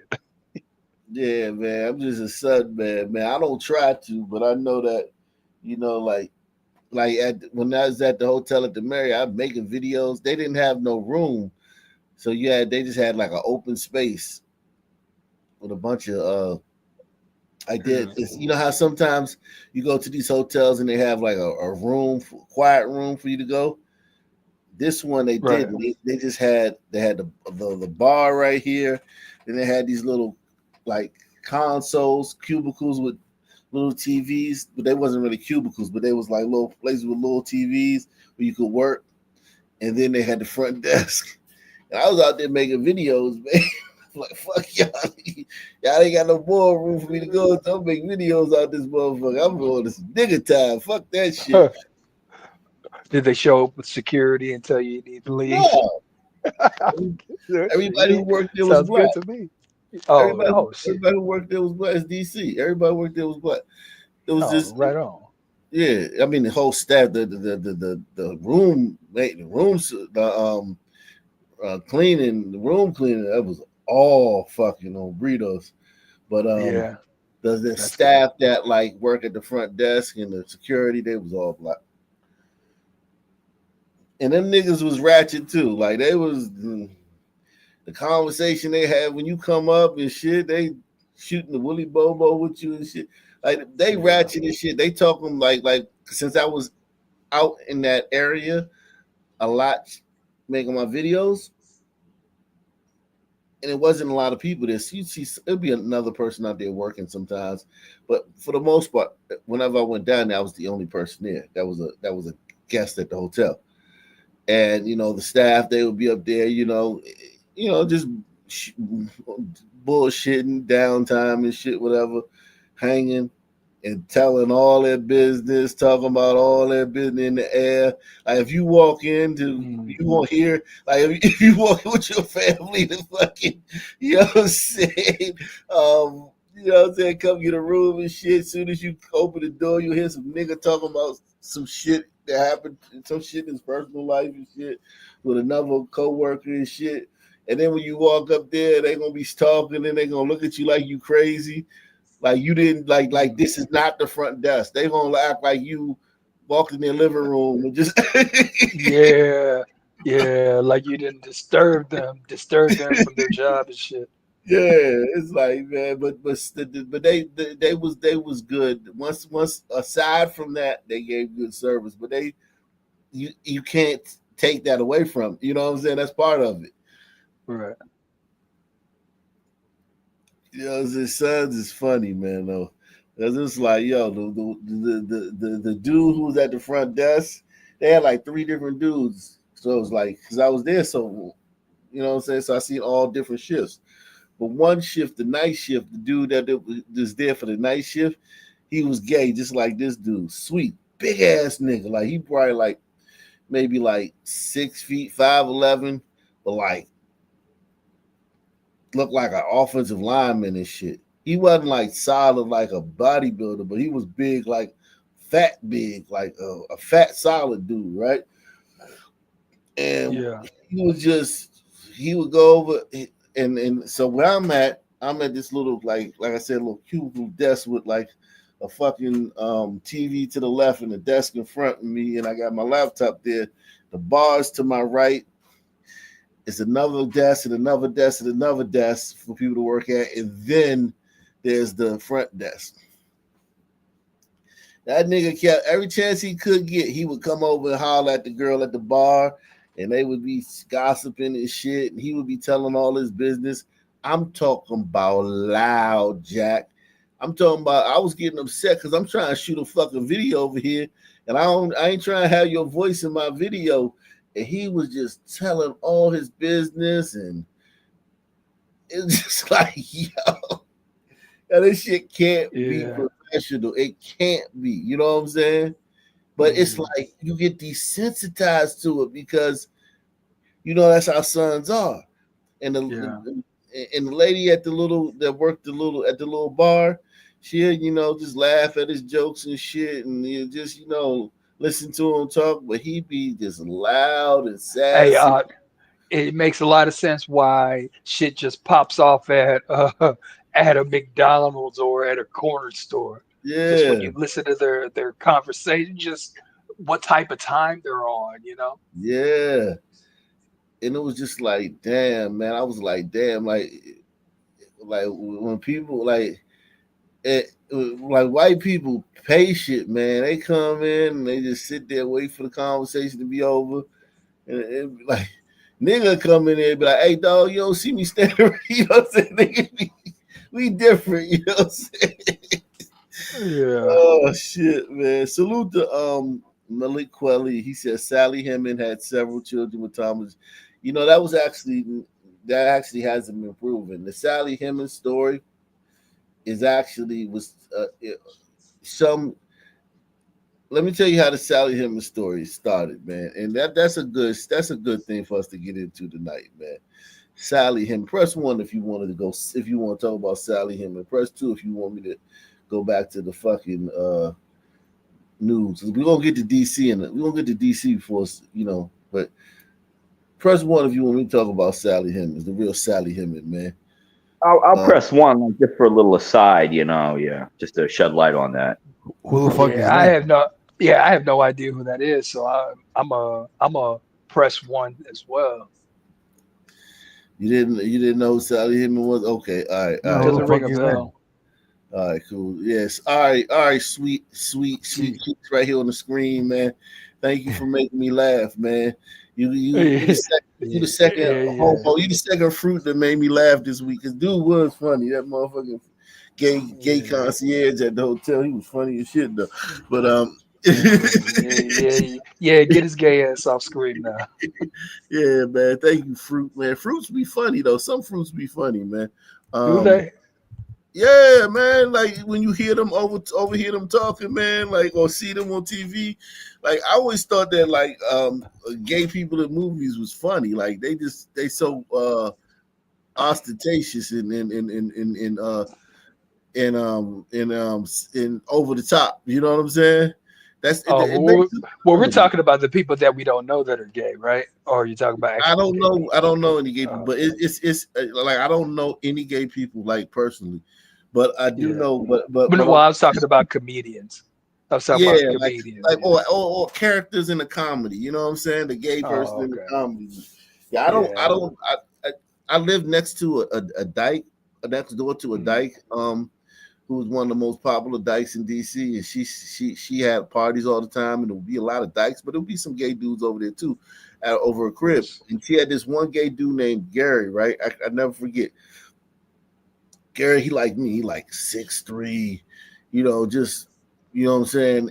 At that time, I was slimmer, but he was like I am now. You know what I'm saying? And he and this was we was both probably like 20 something years old or something, right? And I'm living my life. She's living her life. He come through, whatever, blah, blah, blah, blah, blah. She's friends with my sister, right? They friends and the kids play together and all that stuff. So I know what's going on. They have parties, raucous parties, all in the street fighting is shit. And like you can't not know they there. You know what I'm saying? The dykes be fighting, they be in the street. Police come, and you know what I'm saying? And it just was a lot of drama over there, right? But one day, she told me that the dude Gary liked me, man. I was so mad. Listen, when I say mad, I was so fucking mad. This is how I thought at that time. At that time, I was like, you playing with me by telling somebody that you like me, right? It felt like you was playing with me. I didn't see it like now, but I would just be like, all right, man, whatever. You know what I'm saying? You know what I'm saying? Like, whatever, man. Just keep staying over there. I was mad. I'm talking about if there's any gay person anywhere in your vicinity, they will try you. That's what they do. Me. He never. The thing about it, he never tried. He tried you by trying to get somebody else. But here's the thing. Here's the thing. She know that I'm not like that, so it was like she was playing with me too. Do you dig what I'm saying? Like it wasn't it wasn't like I'm throwing a flyer out there like seeing. I just wanted to know, just to let you know. No, she was playing with me too. And I got mad, and I was because she was laughing. They thought it was like, you know what I'm saying? Her and my sister, they think they playing. Well, they do. With me. Women do joke around with that a lot. They like playing with me. It's not like she was like, hey man, you know what I'm saying? Like, if you down, Now they was like playing with me, right? Man, I was so mad, right? And I was ready to like kill that guy, right? I wanted to kill him, yo. I was so fucking enraged, right? And they was like, yo, they was playing, but they didn't know I was gonna get that mad. And they was just like, they was taken aback by it. They was like, I can't believe you doing this. I can't believe you acting like this. I was like, nah, man, I'll kill that. I was mad. It was like, yo, they was just like, they was just like, oh my God, we shouldn't have played with them like that. Because my thing is like, Dog, man. Don't Man, play with me like that. your sister, man, can you believe that your sister was about to send you upstate for a hate crime? Dog. Boy, I was like, they don't would have play smoked with your me boots for like real. that, yo. But that's how I was then. Now, though, if that would have happened, I'm, you know what I'm saying? I'm a different, I'm in a different mindset. If that would have, like, I'd be like, oh, I'm like, man, stop playing with me, man. Fuck on, man. And I would have just never even thought about it again, right? Back then, though, because I have niggas around me, you know what I'm saying? I'm selling weed and weed, man. You know what I'm saying? It's like I have a certain type of it's like I felt like yo, nip that shit in the bud, Jack. You gotta nip that shit in the bud. And then here's the thing though. If I would have fought him, that nigga might have whooped my ass too. He was big as a motherfucker. Yeah, He he might didn't say it have was. whooped my ass too. And that was Yeah, the conundrum. he had you by like what, like 40 pounds or something like that. No, that was the conundrum too, because he's still a man. Yeah, them fags got a lot Yeah, of anger, man. like it's They got not a like lot of anger. it's not like he a girl. That nigga he talk like a girl, Nah, but he's still a man. yeah. And Nah, it's like, there's a pissed off nigga inside him. yeah, it's like, damn, that would have been worse though. Like if I'd have fought that nigga, he would have whooped my ass. That'd have been worse, or put me in the like chokehold or body slam me or some shit. I'd have been like, oh man, that'd have been worse. That'd have been worse. That'd have been worse. That'd have been worse than motherfuckers finding out that nigga liked me and shit. That'd have Oh been my way worse. god. Yeah, I know. Then you would have no choice but to sleep with her. Oh shit.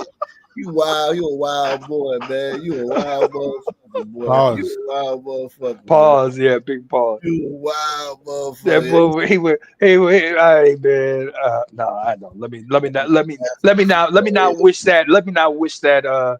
Put that evil, that Yo, spirit in this yo, That was what Octasian caused her person. mossy but you know what? proportion. Like Let me tell you this though. This is just a sidebar, and then I'm gonna get to Sally Henry.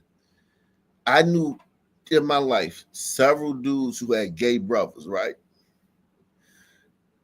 One dude named JoJo, he was serious. He was like, just a young thug, and he knew everybody. He'd been to juvie a bunch of times. He lived on my block, right?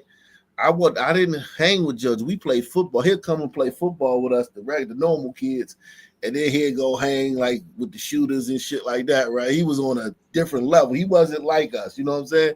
He was like a little fucking boss and shit. I'm talking about 14 years old, 13 years old. He a little boss. He had a older brother that was a faggot, like not like gay, but a faggot. Like he was probably like 17 and he was in high school. He had a whole gang of faggots he used to hang with, male, and they would like, they went to the high school and they was real popular at the high school, right? JoJo was so tough and so real and so gangster, and we would always wonder why he was so, like, he was hard, right? Pause. Later on in life, I meet a guy, another friend of mine, Johnny. He lives, on the same block I was telling you about with the dyke and shit, right? He has a brother who's gay. His brother is flaming, right? I'm talking about like you only got to strike a match. You just touch him with the match, whoosh, right? Flaming, but he don't dress like a girl. He dressed like a man, but he's a flaming. If the second he opened his mouth, pause, to say a word, he gay, right? And he lived with my man Johnny. He moved into that house 2 rows down, and him and his brother moved in. There's a duplex. They was upstairs, and it was like the brother was flaming, but Johnny was hard as shit, and Johnny was always trying to prove how tough he was and how hard he was, and he was always acting tough and shit like this. And this man was 40 years old, and he wasn't no thug or nothing, but he was just acting tough. He was a regular dude that acted tough. He wasn't no drug dealer. He wasn't no shooter. He was just a regular guy that acted tough, right? He had a job and everything, but he would always overact tough. And I was like, oh, shit.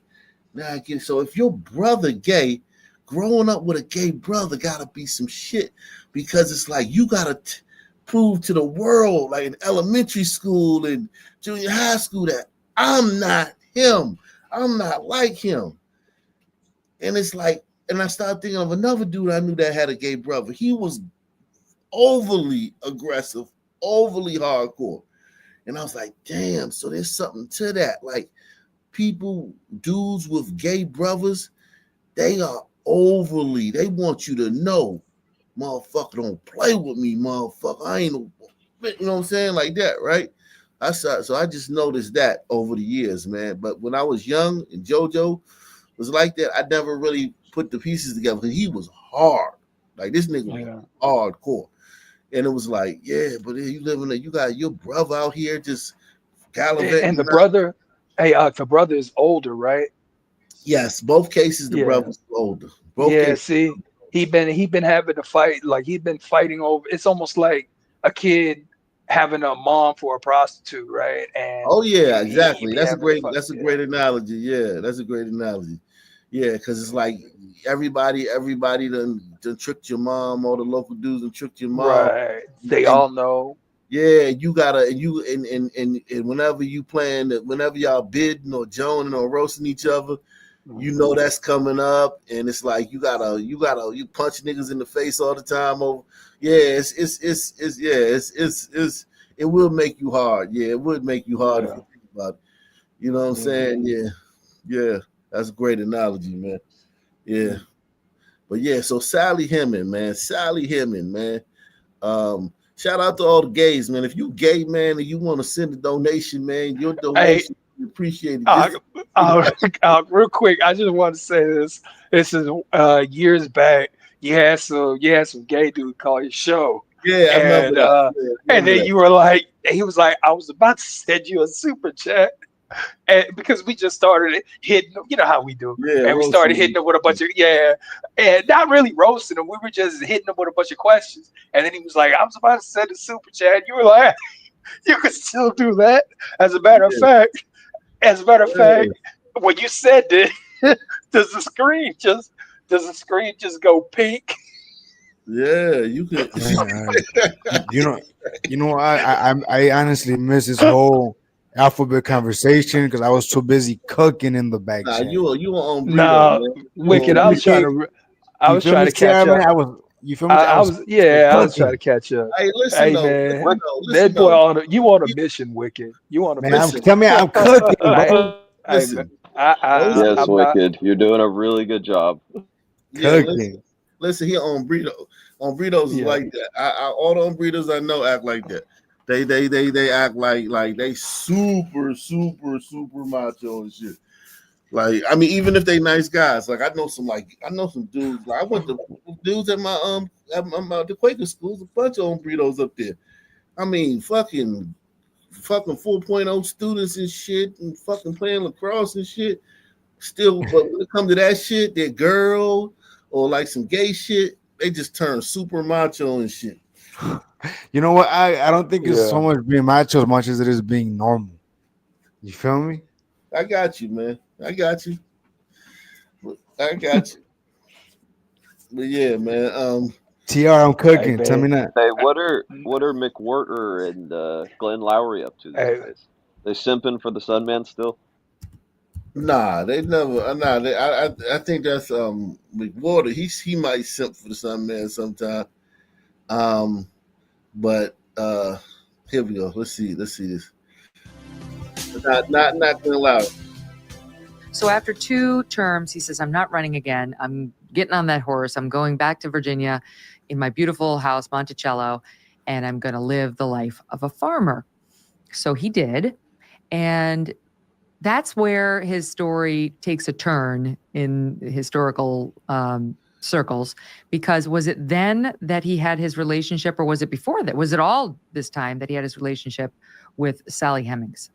Let me just say, as we enter this field of horrors, that we don't know 100% certainly that he was involved with Sally Hemings. No, See what I'm saying? Like, what I was going to tell y'all is that the story of Sally Hemings, because this all happened in the 1700s, right? Allegedly, A dude showed up in 1840. A black dude showed up. I forgot somewhere with a story like, "Yo, I'm the grandson of Thomas Jefferson." So during the time when Thomas Jefferson lived, this was not in the news. This was not in the papers. This was not in the, they had their little, their little high society gossip and shit. No one who was alive with Thomas Jefferson ever mentioned the name Sally Heming. It was in none of the writings. He had a lot of enemies who trashed him in the fucking press and trashed him in their memoirs and shit like that.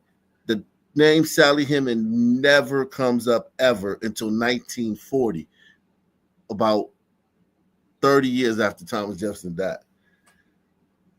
So it's not like it's kind of like, it's not like something that was going on when he was alive.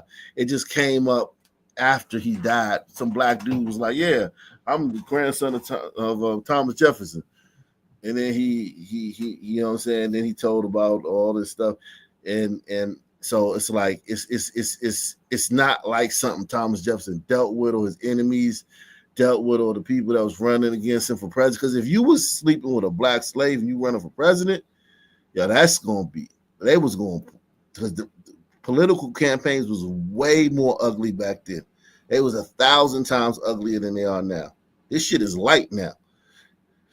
They was duel like a motherfucker. You say something to a motherfucker, he'll challenge you to a duel, and y'all gotta shoot it out. Yeah. Like it wasn't. It was way more grimy back then, right?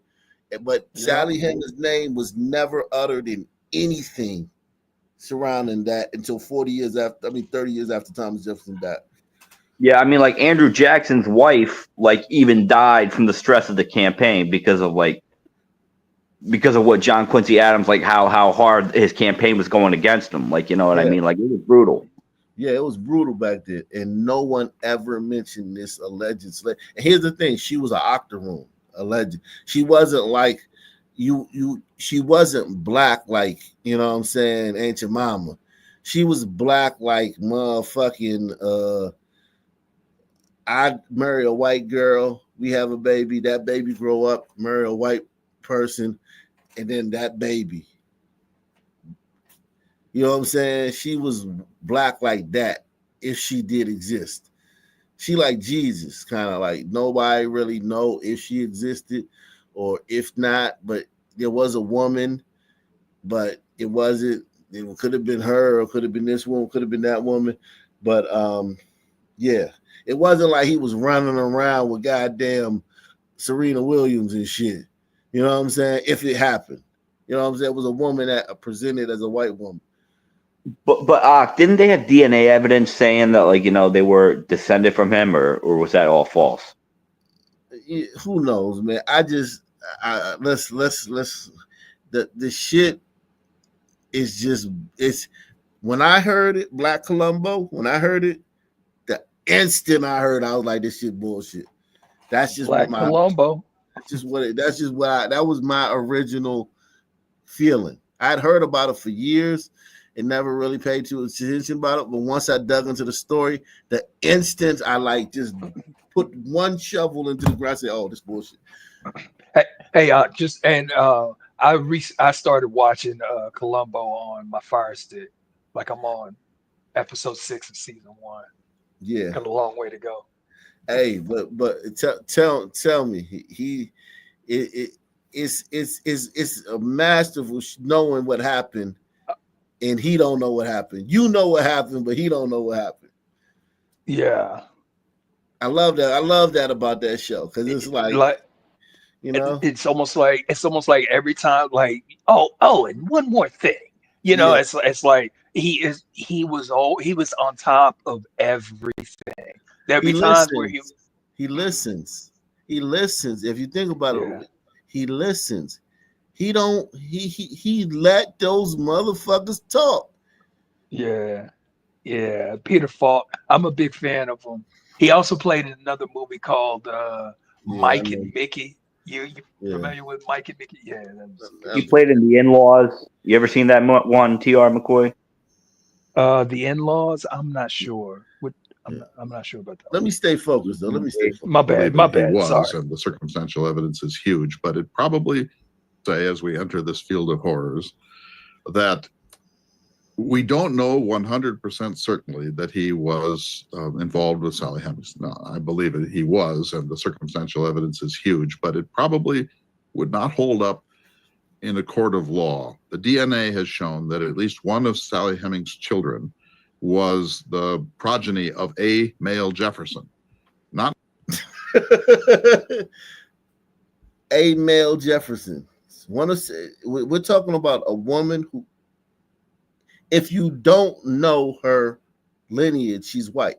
The only reason she's black is if you know that somebody in her history was black. She looks just like him. She looks just like any other white person. Progeny of a male Jefferson. Not necessarily That was this around the Jefferson. time where, Could have been his like, you know, the shown that one drop rule. Like you heard about that. Plus, like exactly that they had that mindset at that time. Well, So that's not necessarily true. That's not necessarily true. That would be for the slave caste, yes. But if you were a freed person, it wasn't. It wasn't. That's for like masses kids. But if you were a freed person, there was no one drop rule that would make you a slave. No, I mean it would be considered. You would be considered black. You know what I mean? Oh yeah. I see what you. at least one of Sally Hemings' children was the progeny of a male Jefferson. Not necessarily this Jefferson. It could have been his uncle or his brother. But let's face it, we're pretty sure that this was Jefferson. So when did this start? Jefferson went to France in 1784, and he took with him two people: his daughter Martha and an enslaved man named James Hemings, same family. While they were in Paris, Jefferson sent James to culinary school. He wanted him to learn French cuisine. It was typically Jefferson. He paid for this and paid for clothing and tuition and so on. And James quickly learned French, and he did become a master chef. More on that. So this is another white looking. This is not like a nigga. This is, you know what I'm saying? A fucking octopus. Moment. So meanwhile, Jefferson has two daughters back in Virginia staying with their aunt and uncle, and one of them dies of teething and whooping cough. So Jefferson gets very concerned, as you might expect, and says, I want Mary, to be sent over to join us here. I insist. And so she was sent over. He wanted an elderly black woman to be the chaperone, someone who had smallpox. And for reasons that have never been explained, his kin sent his 9-year-old daughter with 14-year-old Sally Hemings, sister of James Hemings. So here's a 14-year-old chaperone leading a 9-year-old Virginia girl across the Atlantic Ocean to catch up with her father. They got first to England, and Abigail and John Adams met them there. And when Abigail saw Sally Hemings, she thought, this can't be good. And maybe she just meant she's too young, but she was alarmed. So Sally Hemings, at the age of 14, comes to live with Jefferson near the Champs-Élysées in Paris. And it's thought that the relationship began there. And under some accounts, she was pregnant when she came back. But here's what's so interesting about this, more interesting than the salaciousness of this story, Megan. James Hemings and Sally Hemings, at some point in France, discovered that they were free, that France outlawed slavery. And under French law, if they claimed it, they would be protected because Jefferson could not own them in France. And they came to Jefferson and confronted him and said, I'm sure you're aware of this. Why should we go back to Virginia with you? We're free. Why would we go back to be enslaved at Monticello? And according to Sally Hemings' son, who gave a report in Ohio in around 1873, Jefferson said, look, here's the deal. If you come back with me, James, and teach somebody else French cuisine at Monticello, I'll free you, and I'll give you some startup money, and you can go north to wherever you might wish to go. And he did. He said to Sally Hemings, according to her son, if you come back, any children that you have, and I don't think he was presuming that they would be his, but if you come back, any children that you have, I will free when they're 21 years old. And he did. So this bargain, odd though it might seem to us, occurred in Paris when James and Sally Hemings confronted the third president, the future third president of the United States, and said, you don't own us anymore. And so I don't, the story could have played out in a number of ways. They could have stayed in France. It's so hard to imagine that somebody being told you're free wouldn't say, I'm going to stay free. I'm not going back to the United States, and my kids are going to be free from the moment of birth and not enslaved 0 to 21 and then free thanks to you. It's just such a different time and so hard to understand, though we must try. Short on gift ideas for people? Well, not everyone wants the new iPhone 240, whatever. So yeah, I mean, it's a lot of like shit about Sally Hemings, man. There's no photos of her. Jesus Christ! I think you mean paintings. With the word. Portraits. Portraits of her. Any selfies? I mean, is there any other written records of her, like anywhere, other than like oral testimony, like birth certificates or mysterious? This is a rendering, but we don't know when this was made. This could have been made in modern times. This is not from those days. Sally Hemings' mysterious past is revealed in Monticello's. Like, do they have any other written records of her existing, like birth records, death records, or something like that? Like anything at all? Man, anything? She got the good hair, Ike. Mm-hmm. Like there's none of that. I don't know. When I looked into it, I just heard like she may have existed, she may have not. Here we go. Here's it's word of mouth. Yeah.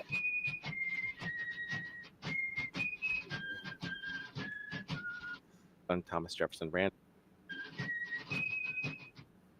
In 1851, Henry Stevens Randolph came to Monticello trying to gather information for a biography he was writing on Thomas Jefferson. Jefferson's grandson, Thomas Jefferson Randolph, agreed to meet with him and gave him an interview and a tour of Monticello. At one point during the tour, he asked if he had heard the rumors about Hemings. Randolph said there's truth to these rumors. As anyone who'd ever met Sally Hemings' children could note, they had a strong resemblance to Jefferson. He said he would tell Mr. Randall a deep family secret as long as he agreed not to publish that secret. The reason her children appear to be related to Thomas Jefferson was that they are. Jefferson's nephew, Peter Carr, he said, had a long affair with Hemings, fathering all of her children. This he did not want to print because it would be a shame to the Jefferson family, but he did want the historical record to note that it was not Thomas Jefferson and that he was only protecting his nephew. Randolph told Randall he could share this information privately as he saw fit, but he did not want to see it in print. Randolph went on to say that his mother, Martha Jefferson, Jefferson's daughter, was so concerned about his legacy being tarnished by this horrible act by Peter Carr that she pointed out to him on her deathbed that in the farm books it indicated Jefferson was gone for 15 months during a time when Sally Hemings became pregnant, indicating he clearly could not have been the father. This explained why Hemings and her children were treated differently than other slaves at Monticello, and why they were freed on his death. They were family. And so Randall's 3-volume work on Jefferson only included a passing reference to Hemings and did not make any reference to Peter Carr. In 1862, Edmund Bacon, who was formerly an overseer at the Monticello estate, further confirmed this, indicating that he had often seen Peter Carr coming out of Sally Hemings' room and that he was the father of all of the children. Despite all of this, because it wasn't in print, rumors continued to persist. James Parton, a popular biographer of the time, reached out to Mr. Randall to get more information about Jefferson, and Randall confided in him what he had been told. Parton at that time went ahead and published the information, excluding Mr. Carr's name. And for over 100 years, this was the generally accepted narrative. The Hemings children were of the Jefferson line, but they were not Thomas Jefferson's children, so they were Peter Carr's. There was only one problem. This isn't true. In 1998, a DNA study showed that neither Peter Carr nor his father could have been the father of Sally Hemings' oldest child, Eston. The evidence did, however, confirm that Eston was a Jefferson, specifically of the male line, indicating it would either have to be Thomas Jefferson, his brother or his brother's sons. Jefferson's brother Randolph didn't live at Monticello, having his own plantation about a day's ride away. He was not at Monticello at the time of the conception, nor were any of his children. Jefferson, however, was. In fact, because of Jefferson's detailed notes, we know exactly when Jefferson was and wasn't at Monticello. And despite traveling quite frequently, Jefferson was consistently at Monticello at the time of each of Sally Hemings' conceptions. Jefferson's own notes contradicted Martha Jefferson's report that he was gone for 15 months. Jefferson was there. And the eyewitness report of the overseer, that gentleman only started working at Monticello in 1806, meaning he would only have been there for the conception of the very last child, who we now know was not a child of Peter Carr. So the accounts of Jefferson's family, his friends, do not hold up to historical scrutiny. They are clearly false. Peter Carr was not the father of Sally Hemings' children. There is, however, one account that does hold up to all historical scrutiny, that of Sally Hemings' son, Madison. Like Thomas Jefferson Randolph, Madison's account was not, of course, firsthand. It is what he was told by his mother. Okay, so at the end of the day, it's cloudy. You dig what I'm saying? It ain't like slam dunk. And whatever, and even if it is, we talking about a fucking octa room. We not talking about no nigga. We talking about something else. Yeah. Somebody, you know what I'm saying? This is my guess is it was just like a son woman that in today's age, like could probably get away with being a glider. Meghan Markle. Yeah. Look, let's be honest though. Jokes aside, Meghan Markle is a glider queen. That's a white girl. Yeah.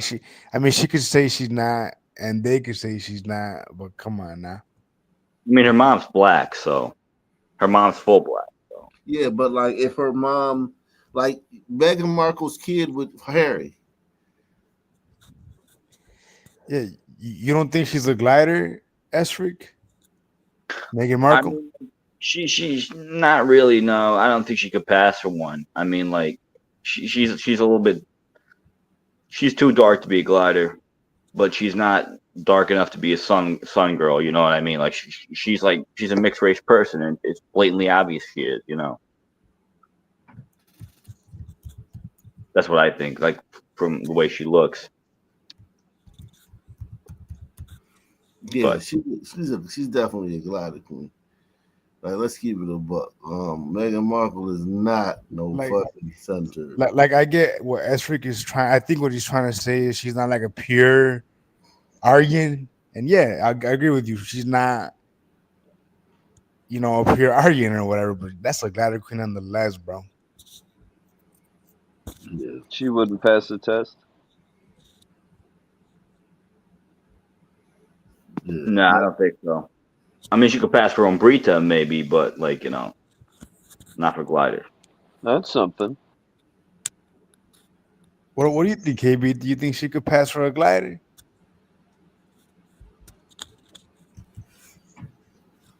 KB. No. Come on, get one right, KB. Can you get one right? Yeah, that boy wicked, man. That boy wicked. That boy wicked on that wicked world shit. Yeah, man. You already know. Support the channel. Hit the Cash App, PayPal, Super Chat. Hey, but to be fair, I don't really see a glider either. I mean, I don't know. I see an Umbrita. I feel like if I saw her walking down the street, say I was in New York City, right? And I'm just walking her down the street, we cross paths. I mean, yeah, she could look like an Umbrita. Some Umbritas look like gliders, Yeah. It's almost like Sade, I was like, I just barely found out, I don't know, a few months ago that Sade is black. I mean, not black. Nigerian. Yeah, Nigerian.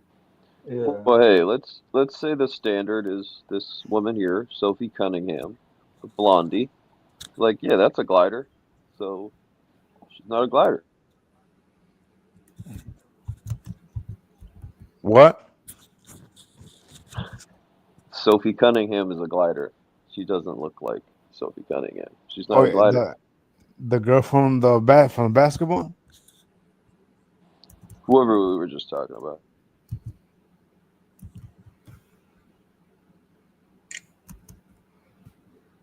All right, I think you should keep going.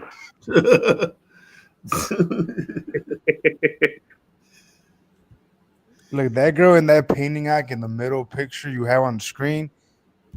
Come on, man. Come on now.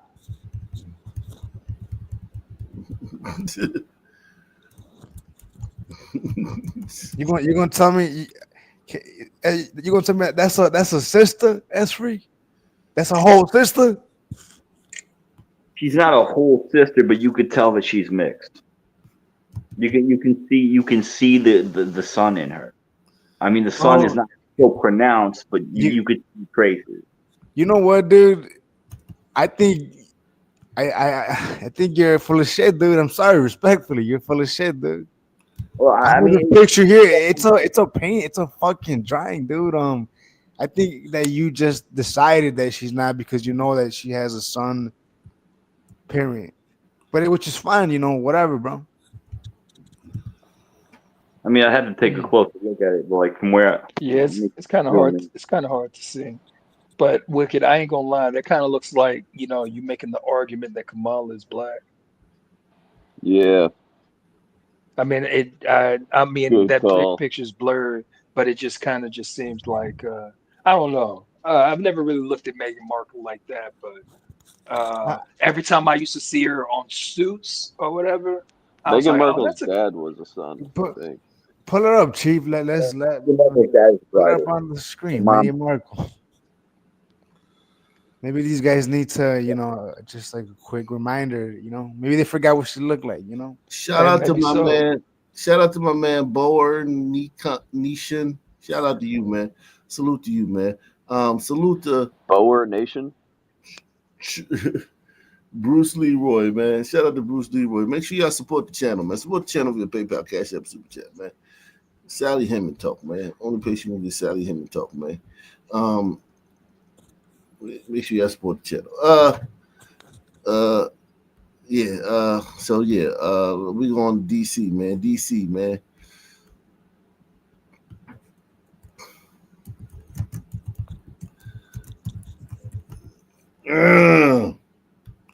Wow.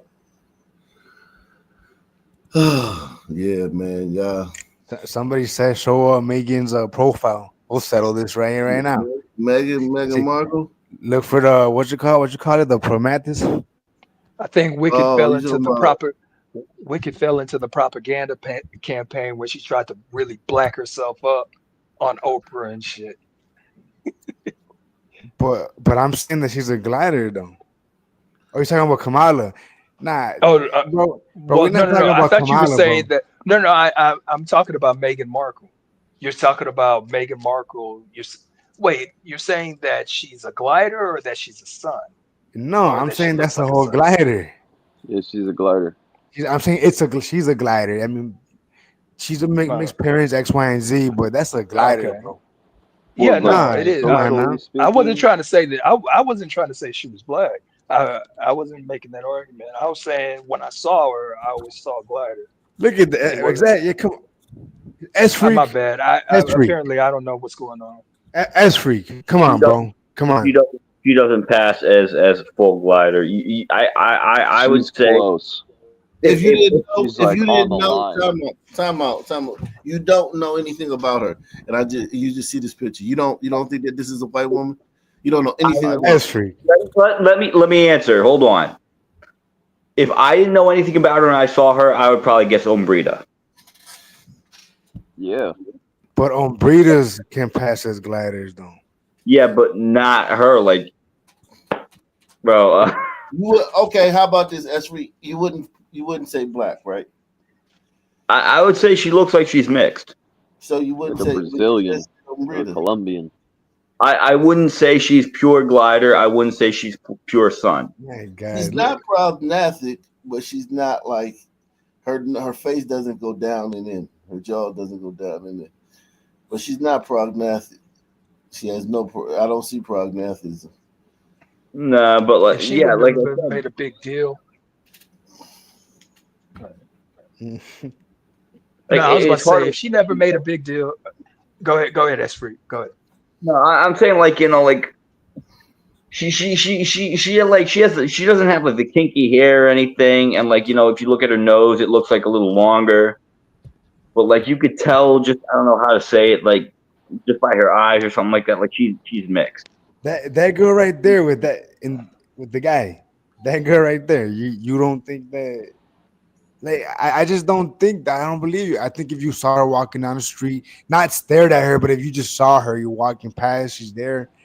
Maybe you're at Well, maybe you're at the Taco Bell at 3 I That a.m. boy, that boy Brita Wicked say she looked like a white. She looked and like the female version of Homer Plessy. and Well, that's the Umbrito. thing with the makeup, though. Like, she All right. can legitimately whiten her skin tone a lot. But Glider These two Queens, images are but picture Glider perfect. Queens 10. Glider Queens also changed their skin tone too, right? And to be darker. Listen, this girl right here, I feel like if I saw her, I would think Iranian, some kind Middle of East, swarthy, maybe Turkish. not even Middle East, not even Arab, but like those white, like I said, Albanian, Right. Like now the Turks, right? Sicilian. Turkish. yeah, Turkish, yeah. They're white people, but they're just a little bit of Sicilian or something like this. Something I wouldn't think sun. Can you I give would, them that? Can you give them that, Esri? I would think white Yeah, though. maybe I could. Now that you mentioned, I could see a little bit of a South Asian or Southwest Asian maybe. But Okay, yeah, yeah, I wouldn't yeah. say like European glider. Asian, you But see those Asian. are gliders, though. No, Turk, those are no, gliders, though. You're talking. He's talking about like the Middle East. He's talking about Turkey and the Yeah, those are places you mentioned. gliders, man. Right. Those technically are gliders, as freak. You don't think so? Yeah, I mean, some of them are, and some of them aren't. Like it depends on Right. like Iran, Iraq aren't gliders, but Iran is gliders. Right. Okay. The So gliders are the respect, as minority in freak. those countries. I could respect you evolving on that, as freak. I could respect you acknowledging that. Hey, maybe, right? yeah, maybe. It's a big That's But more like, than step. some people could go with. You know what I'm saying, I KB? feel like Hey, I'm kind of. I'm still gonna say she looks more Ombrita because you said a lot of Ombritas look like glider queens. Ombritas are mixed between gliders, indigenous people, and Africans. You know what I mean? And so Yeah. like, she has like a healthy mix to it. But Right, I but would, again, I think to Ox's point or to my point, you yourself as freak wouldn't see her and think she has a sister mom. Like, oh, her mom is a sister maybe necessarily. not her mom, but maybe her grandmother or something like that. Yeah. Yeah, well, apparently this girl's mother is a sister. It's a sister. Yeah, I know that. Yeah, her mother's a sister too. Her mom is like Explains a lot. black and black. Like this is her mom. Yeah. Mm. And listen, I got biracial kids, and my wife's brother is married to a white woman, and his kids, they like they look like they more white. Like if you had to ask me who had the dominant genes, I would be like she got the dominant genes, like because they have his skeleton now. They have his skeleton. Yeah. Like, his arms, long arms and shit, and skinny ankles to a degree, and hair is not hair, kind of like not fully straight, but Yeah, like in the yeah, middle. flexion and the hands, the way the way white people hands feel when you shake it is different than a brother. They look they 90% white.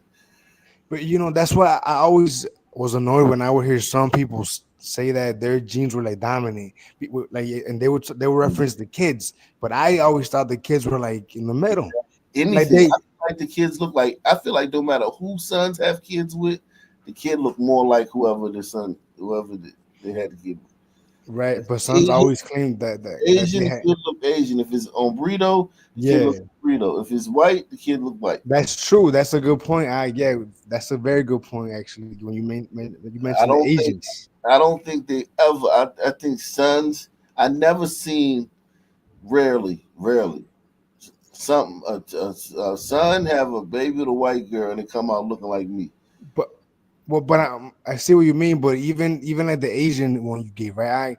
It's still towards the middle. Like they can look sunny, right? But they look like Asian sons. That's because Asians have flat The faces. face. It's like the one son that did the mass shooting in New York City, right? The one that with the CTE, the NFL plays. You can tell by their demeanor. You can tell by their demeanor, like Asians. Right. Well, he looked like an Asian black dude. Yeah. You know, so they're like in the middle. Like it's like they just meet in the middle, right? At the end of the day, it's hard to say which one's more dominant. I think it just depends, right? But I always hear some people claim that their genes are stronger. Yeah, they always say that. Sons ridiculous with this shit. They think that because they can dunk, the basketball and they can run real fast. Well, glider those genes fast are, twitch muscles really go to their head. I will say this: glider genes are more recessive, like certain ones. So, which one? Not hair texture. the hair texture is kind of recessive. Eye color is recessive. You know. Then sons will be coming out with hair like mine. Biracial sons will be coming out with hair like mine. And biracials have colored eyes too. Oh, they never do. Because I've seen some mixed race people. Like I worked with a guy who looked like me. Whose mom was black and his dad was white. That looked like me. And he had he had very kinky hair. That looked like me. Not like you, but like like the hair texture. He did inherit the hair texture from the black side. Like a kid from Kid and Play, Chris Reed. Yeah. Like his hair was kinky. I mean, you saw him; he looked like fucking Eraserhead from the House Party movies. You know what I mean? You have that kinky hair to have that kind of haircut. I want to show you something, man. And he's biracial. Or you can just stuff you can do to make you get a perm. You get a perm. A perm works different on straight hair. A perm makes straight hair curly, and it make curly hair straight. For some reason, that's how perm works. Like a lot of whites used to wear perms back in the day, like to make their hair curly. Look at this. Where's Mike Conley? Mike Conley. Here we go. Mike Conley, right? This is a famous basketball player, right? He woke white people suck and all that shit. And they killing us and all that shit, right? Mike Conley, right? Look at his Mike son. Conley. Yeah. Oh. Yeah, this is crazy. Hold on. Let me show you. Let me show you the picture. I thought I was sharing the screen. My bad. This Mike Conley kid, man. Look at Mike Conley. Look at that nigga, and then look at. It's like hard to believe. Typical. That's what I'm saying. Like that's what I'm saying. Like that baby's 90% white. Dang. Are you sure he ain't stepdaddy or something like that? That's his kid, man. It's like that. She's twine. Oh, you like his wife? Oh yeah, smash. Okay, that's good. She's pretty. Yeah, like that's blonde-haired, blue-eyed. Damn, that's crazy. And that happened a lot too. Like I see that a lot.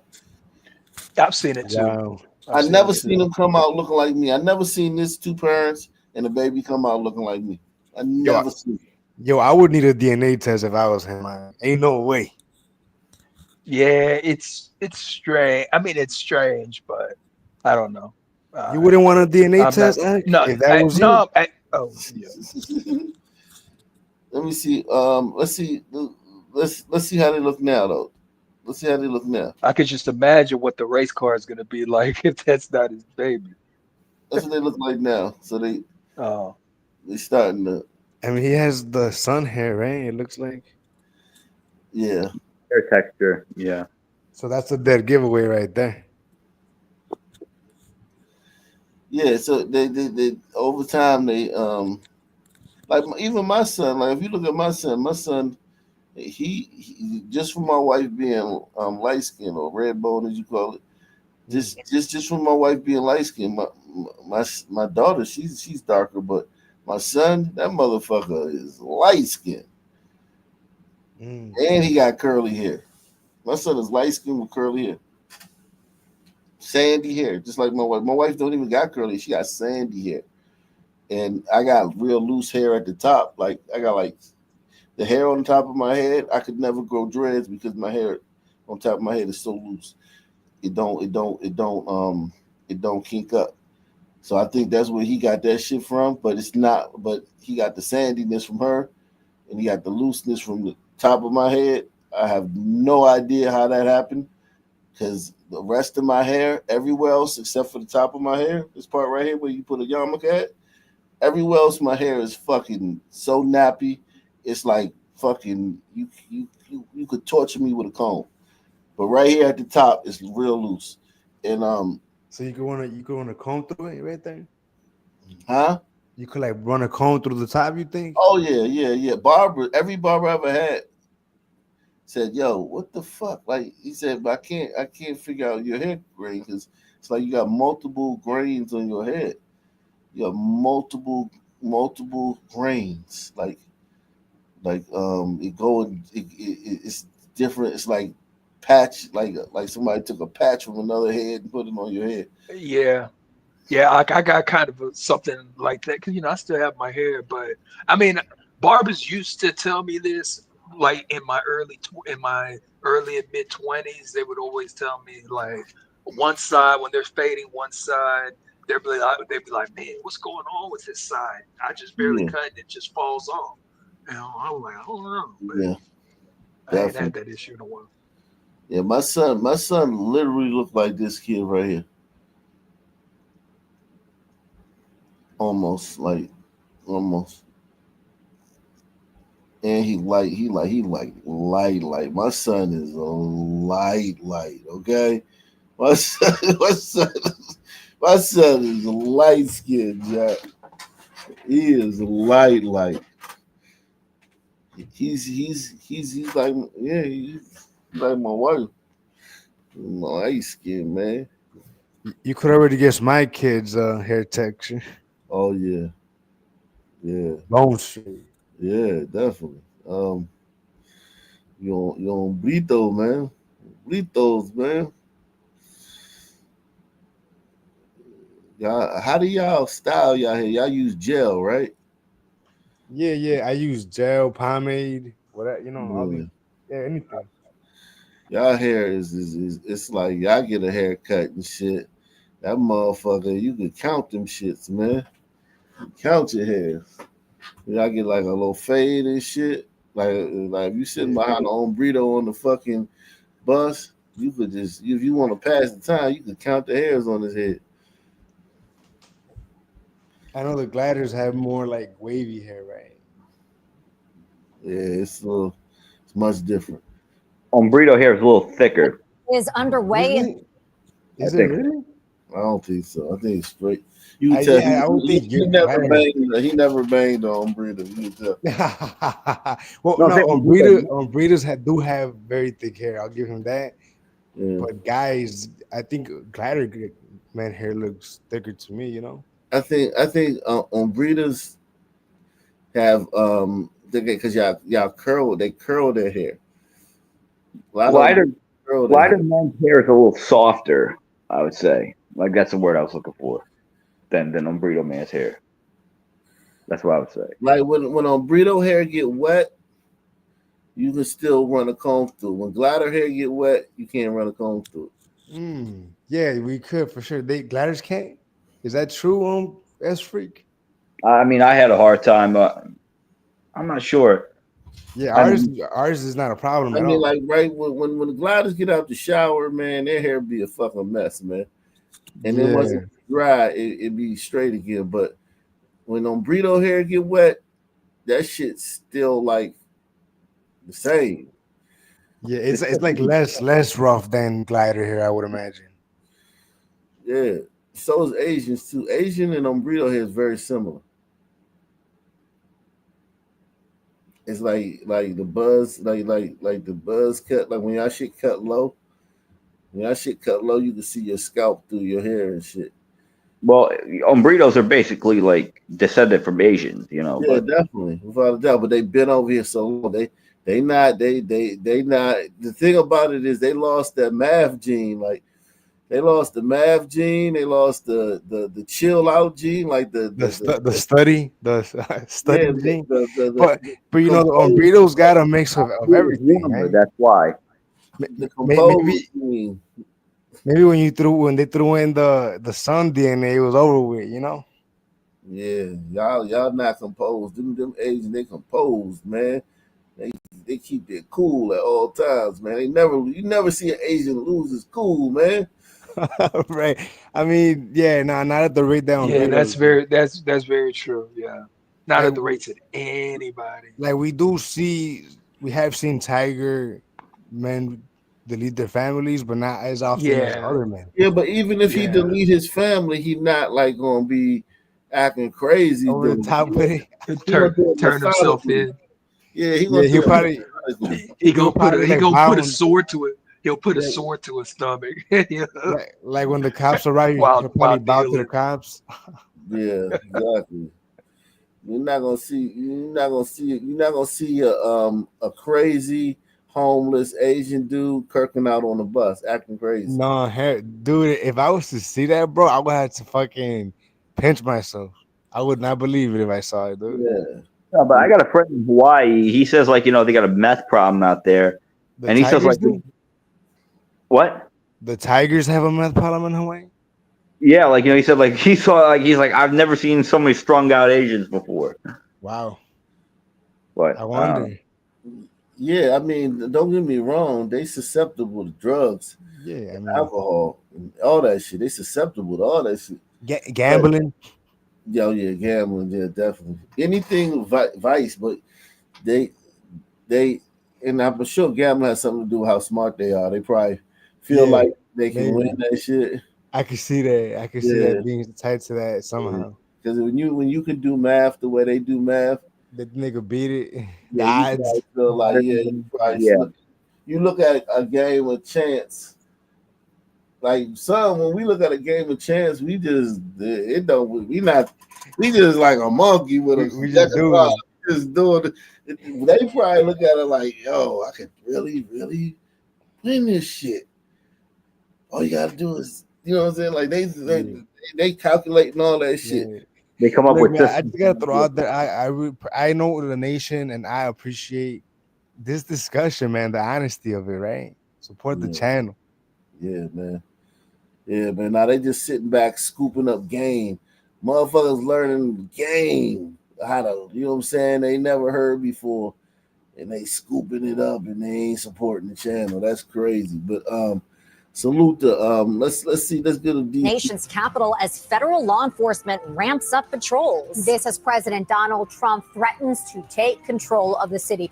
That could include the DC Police Department and possibly the entire DC government. Thanks for joining us for News 4 at 4. I'm Un Yang. And I'm Erica Gonzalez. We have team coverage for you this evening. We want to kick things off with News 4. Bitch, you white. Bitch, you're white. Yo, S Freak, how about that? This is a good example, S Freak. Bitch, you white. Stop. Just a gringa. Yeah, you gringa. Maybe a quarter, but bitch, you white. Erica Gonzalez, we have team coverage for you this evening. We want to kick things off with News 4's Mark Seagraves. Mark's here in the studio to break things down for us. What does this mean for district residents, Mark, and visitors, and how is this going to be implemented? Yeah, there's a lot to unpack here. There's nothing new about these threats from the president. He's been making these comments since before the election. Why they calling it threats? He trying to clean up the city, and they told, think about that. The crime out of control. and nothing new about these threats from the president. Like, yo, why they just so biased. The media is Yeah. so- Hey, did y'all hear the shit he told Russia though? What Trump told Russia the other day? Nah. Some old Russian official tweeted pretty much Russia's ready for whatever, whenever, with whoever, right?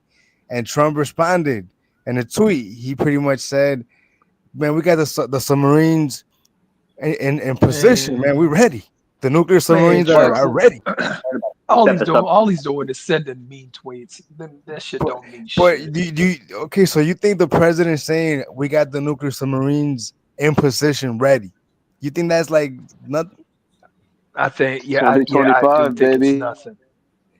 All I right. do think it's nothing. That's I think he's crazy. just sending. I just think he's just mean tweeting. No, I heard he sent those That's submarines his out. brand. Yeah, the submarines were in position, dude. It was reported that they were. No, well, no, but what next? What is he gonna do? They're always in position. Yeah, they always do. Like yo, our army, our military capacity is like 100 times bigger than Russia, man. Like Our Navy runs shit. yeah, like it's not even like we got bases in 160 different countries. Right, but Russia got nukes too, though, right? And isn't that a problem? Yeah, Got more nukes. I mean, it's Russia.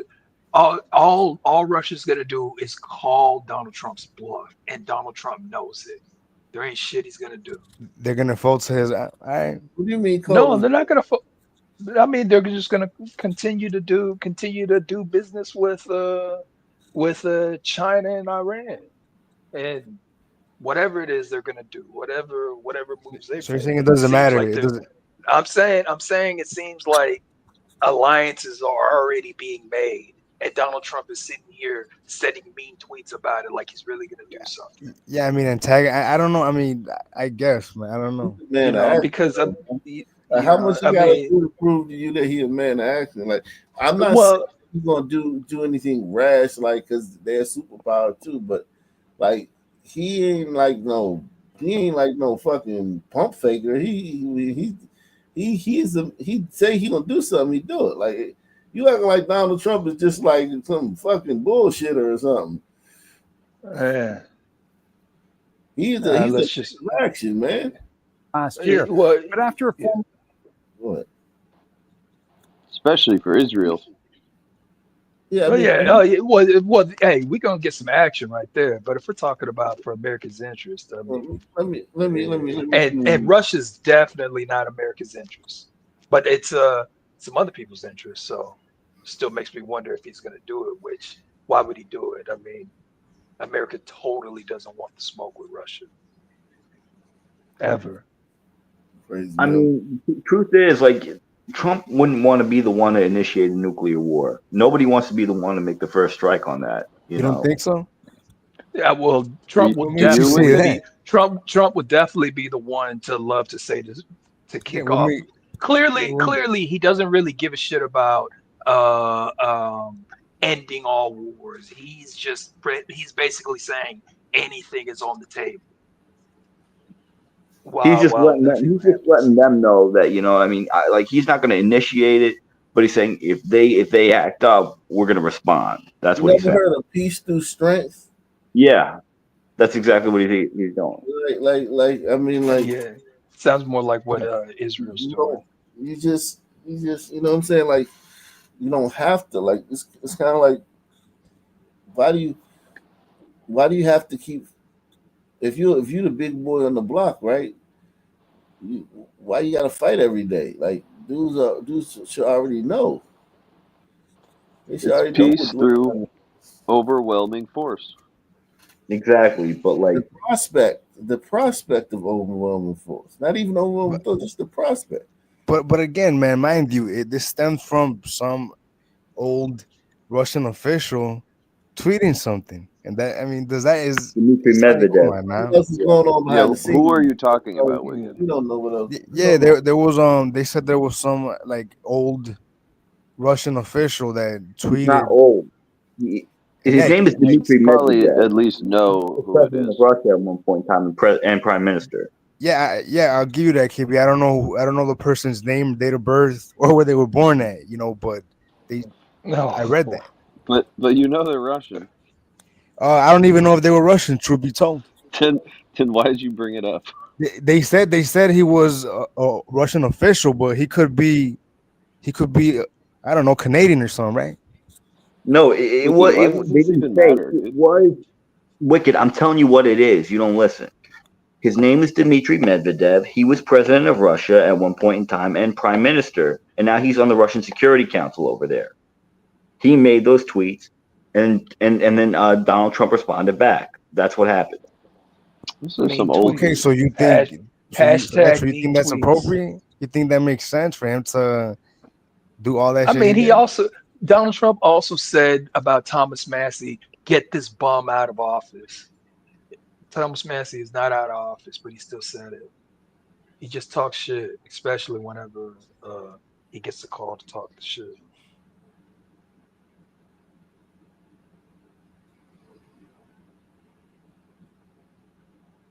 I mean, I don't know. I guess. All right, let me move on. DOJ staffer was attacked by a group of teenagers. Wicked, we get it. Trump has ramped up federal action. Listen to the I don't think president's you most do. recent comments.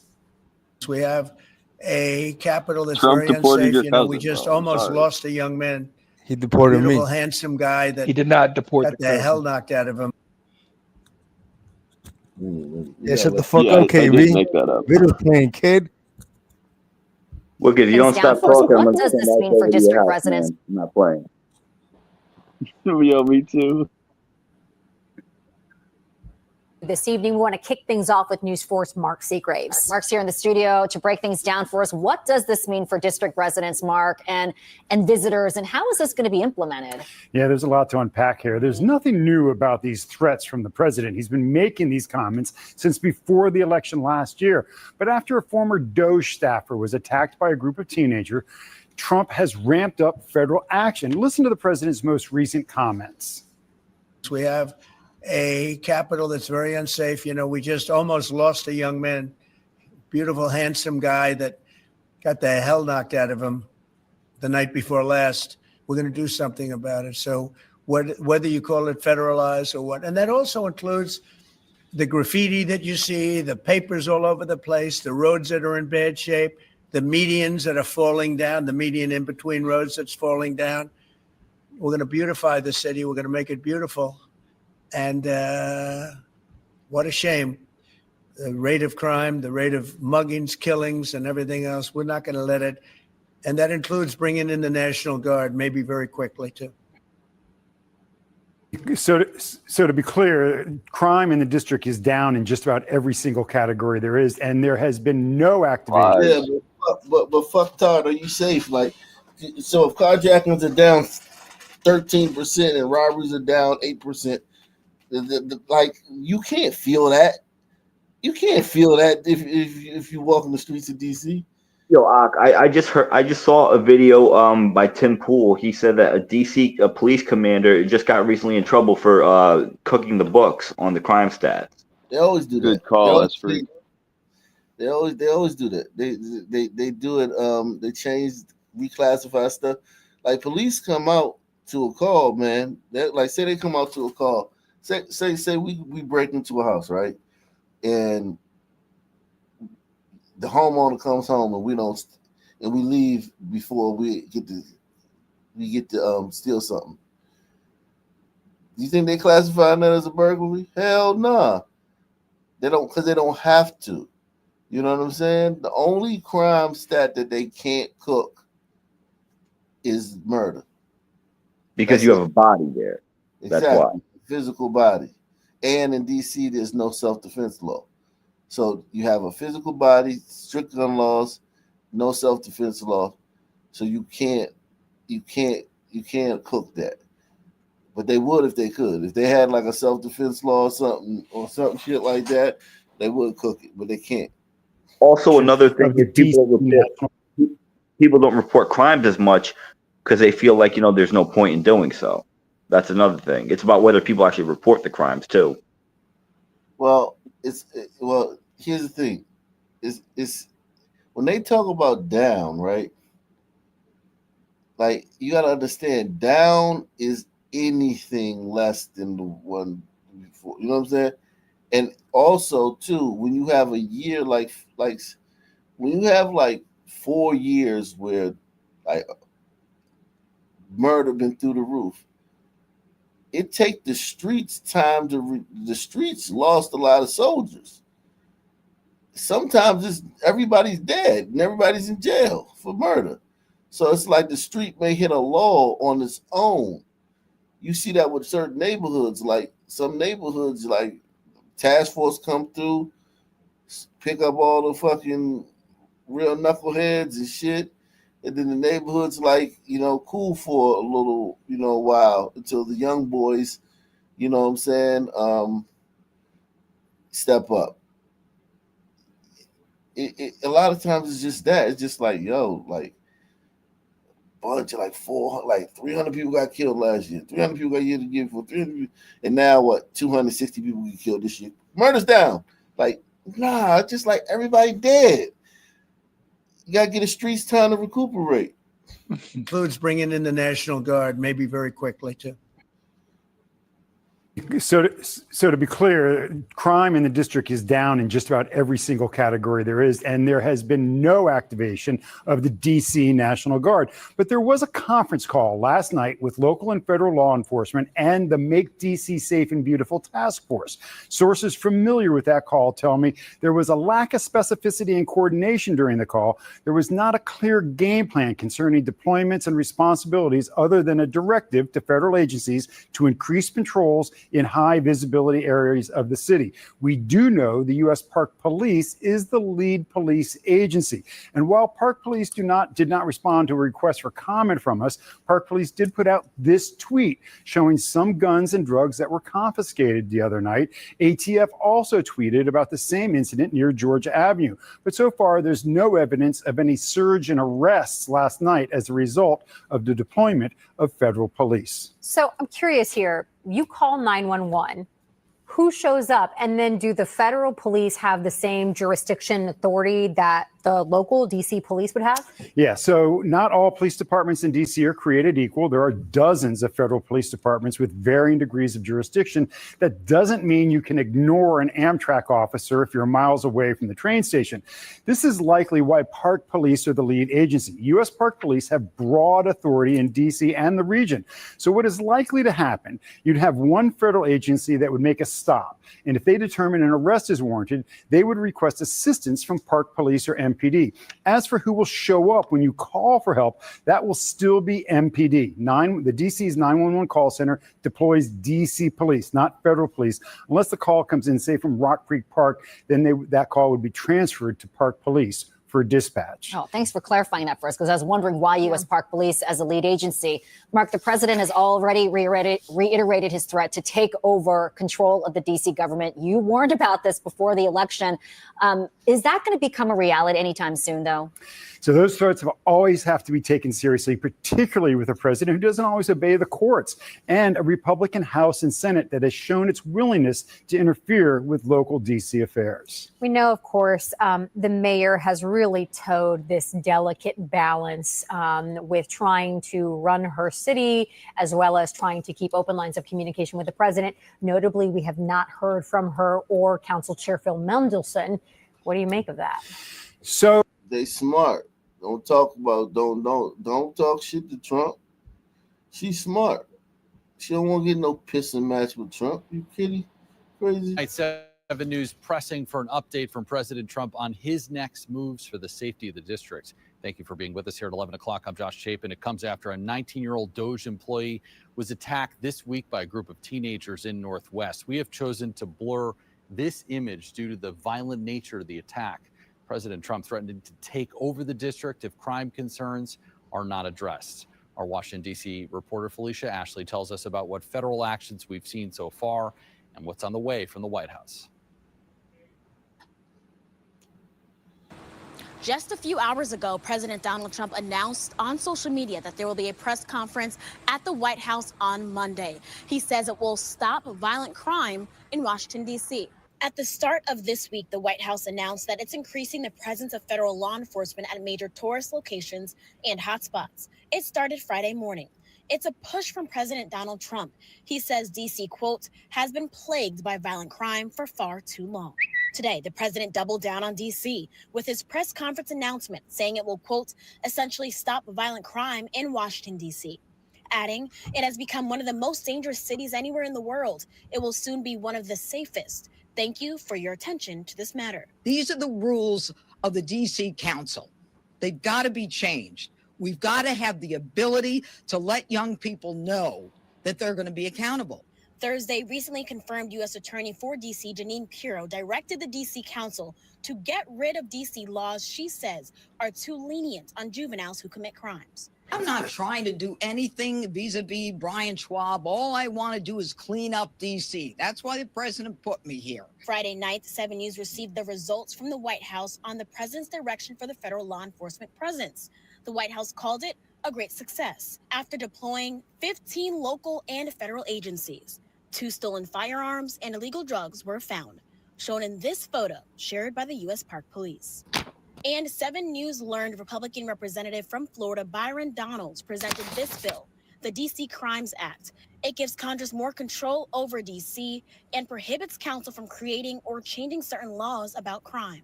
Through the multiple steps to remove power from D.C. as well as the council, D.C. council members have been silent, providing no words or guidance to its residents. This week, we did receive a statement from the mayor's office highlighting the fact that D.C. crime is at a historic low. It acknowledges, though, that some community members may not feel that way.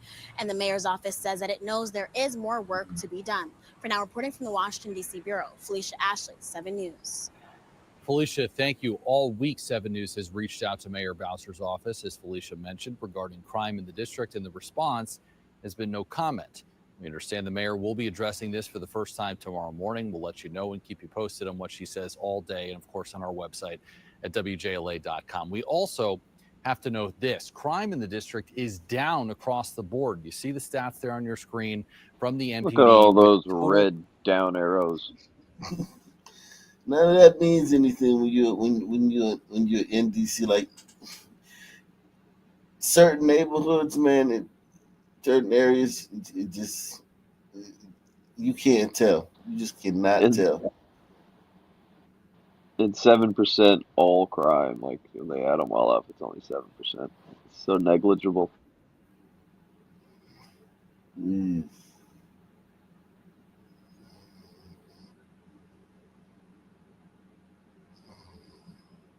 Man, let's see. Violent crime down 26%. Many attribute the reported crime reduction to youth curfews numbers in effect across the district. Tonight, there are no designated youth curfew zones this weekend, partly because the MPD tell us they believe what they are doing is working. Orleana Golan asking residents if they feel the same. Do you feel a bit safer with these efforts in place? Most definitely, yeah. That was one of our questions to DC locals this weekend, now that youth curfew zones have been put up from Navy Yard to the U Street corridor and parts of Northeast in response to a rise of juvenile incidents this summer. I think it's a lot better than what it was. The older stuff that they're doing for the curfews and everything, limiting stuff, is a lot better than what it was. Not having all the kids just lining out, just hanging outside the stores. It's just a lot easier to go around places now, not have to worry or watch out and wondering what they're going to do next. So when these special curfew zones are activated, it's yellow signs like this one left behind on U Street that will let the public know it's in place. What are they It starts gonna do at 8 next? p.m. and goes until 11 when the citywide curfew kicks in. And basically for that 3-hour window, anyone 17 and under is prohibited from gathering in groups of 9 or more. It's something that folks around here welcome. 9? They do believe it's working to curb How about youth-related 2 or 3? Until they stop me outside. Man, Control do you know how the much streets. damage It's hard. Like, I love the curfew. nine Why Sun not? Men can Why do? should it be outside? They can create their own grape circle. Sun teens can do a lot Oh of man, that's disaster. They shouldn't be even out of the house at that time. Like not even one. Yeah. Like it just takes one. Press 1. Well, they feel so emboldened when they're in a group that if there's just one, then you can kind of mitigate the damage overall. Sometimes. Yeah, sometimes, but Sun teams, man. Yeah. And they feed off of each other's energy.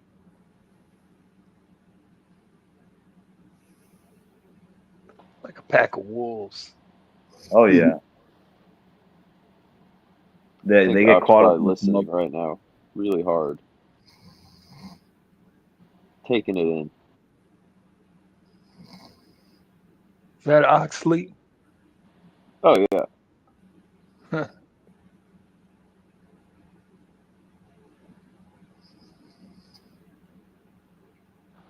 So I, S3, what you think about Trump right now? I If don't you had know. to I give mean, him a letter, if you had to give him a letter grade, what would you give him? I'd say I don't know. It'd be really hard. I mean, he's doing a lot of shit that Dems wouldn't do, but he has been flip flopping Can you on a tell me lot. some of the tell me some of the stuff that he's done that the Dems wouldn't do. Well, like he's trying to federalize DC. I mean, he's been engaging ICE and empowering them to deport a lot of the illegal immigrants. The tariffs and all that, which is going to help bolster the American economy. But like as far as his foreign policy, he hasn't brought a war. He hasn't done a lot of progress on the Ukraine war. He's in cahoots with Israel, Mm. and all that stuff. So and Yeah. the Epstein list, like what I mean, like Mm. that was Yeah. a major Yeah. hit. Yeah, that was a major hit. Yeah, but Yeah. the worst part about the Epstein thing was the doubling down, the quadrupling down, the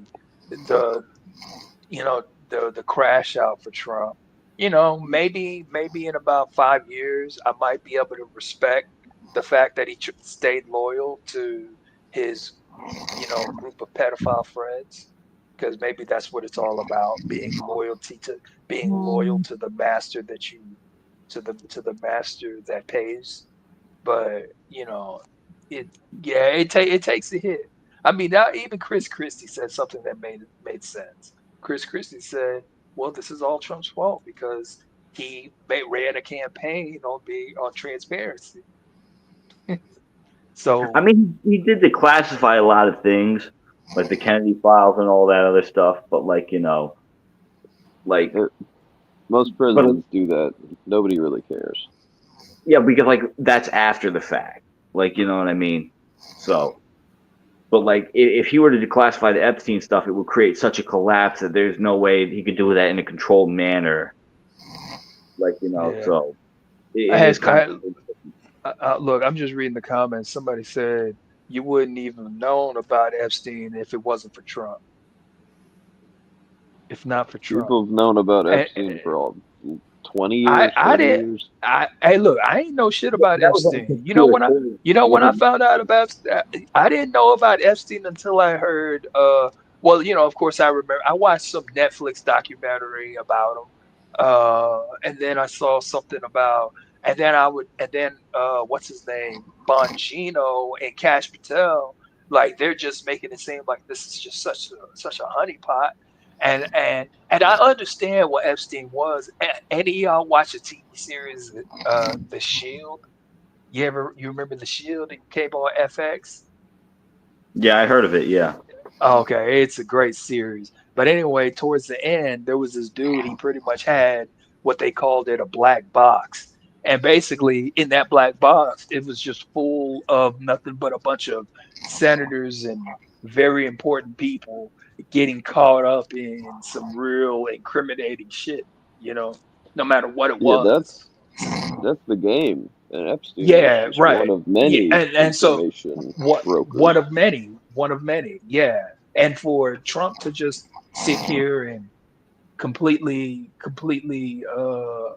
gaslight the American people, that's a real slap in the face, and it's I like mean, there's like, no turning back. I mean, like Yeah. if he didn't want it, if he didn't want to declassify right away because like it would create too much of a scandal or something like that, I get it. But then don't promise it though. He Like shouldn't. don't promise.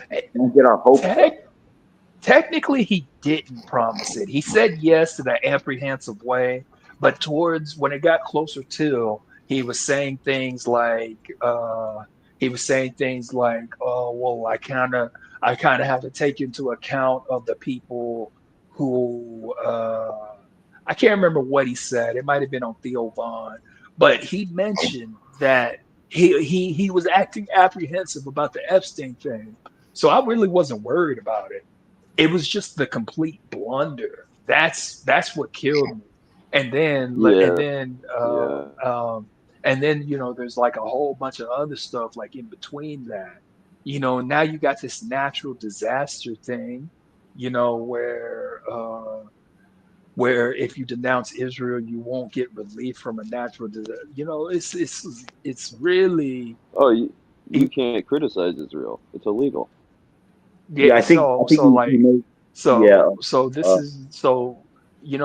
this is this hill. If this is the hill that Trump to continue, and the worst part is that that there's nobody else. There's literally nobody. There's nobody emerging out of the Democrats. There's nobody coming.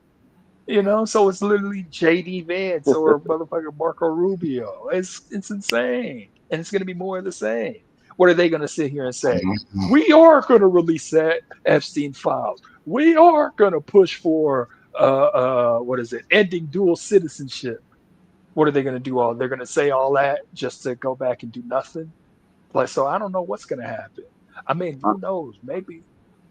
honestly, like we need something else. Like we need another type of leader, like some Austrian painter type leader.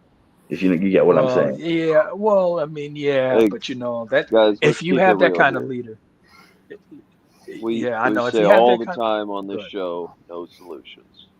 There's no There is no solutions. solution. There is no. No, there are The solutions, but world is fucked. they're hold on, KB. There are solutions, but they might have to be a little bit more extreme than what we can actually say on here. No, the only Well, solutions are that happens when mitigating gliders go damage away. and slowing the process of degradation. Thing is, we've let things go so bad that the only solutions are more extreme in nature. I don't know what the chat thinks. What do the chat think? Yeah, I don't know, man. But we'll see. We'll see. I mean, what are we? What are we like? About a three-quarter, close to a year in.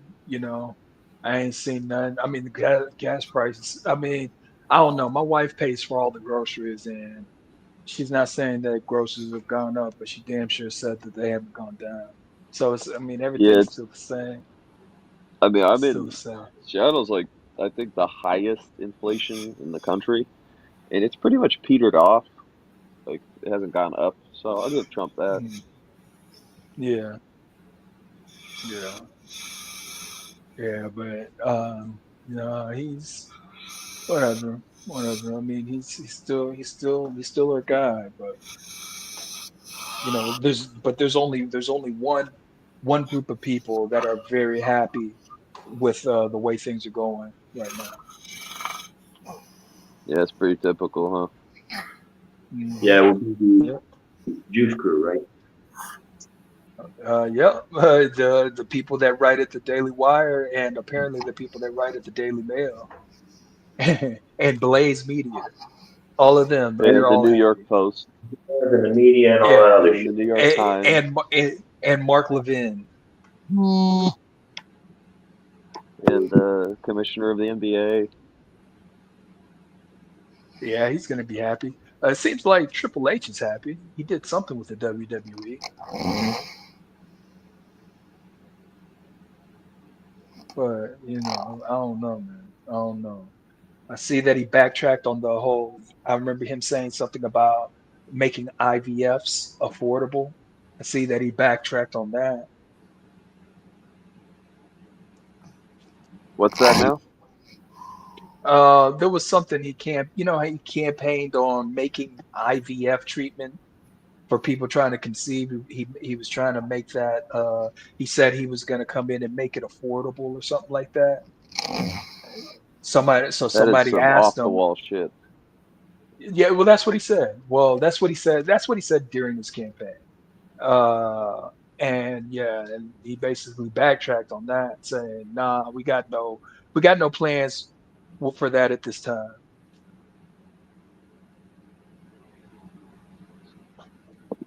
I think we should try to wake Ak up. Somebody needs to call him. Yeah, Wicked, where'd you go? Make yourself useful, Wicked. Wicked's not here no more. I think Wicked dropped.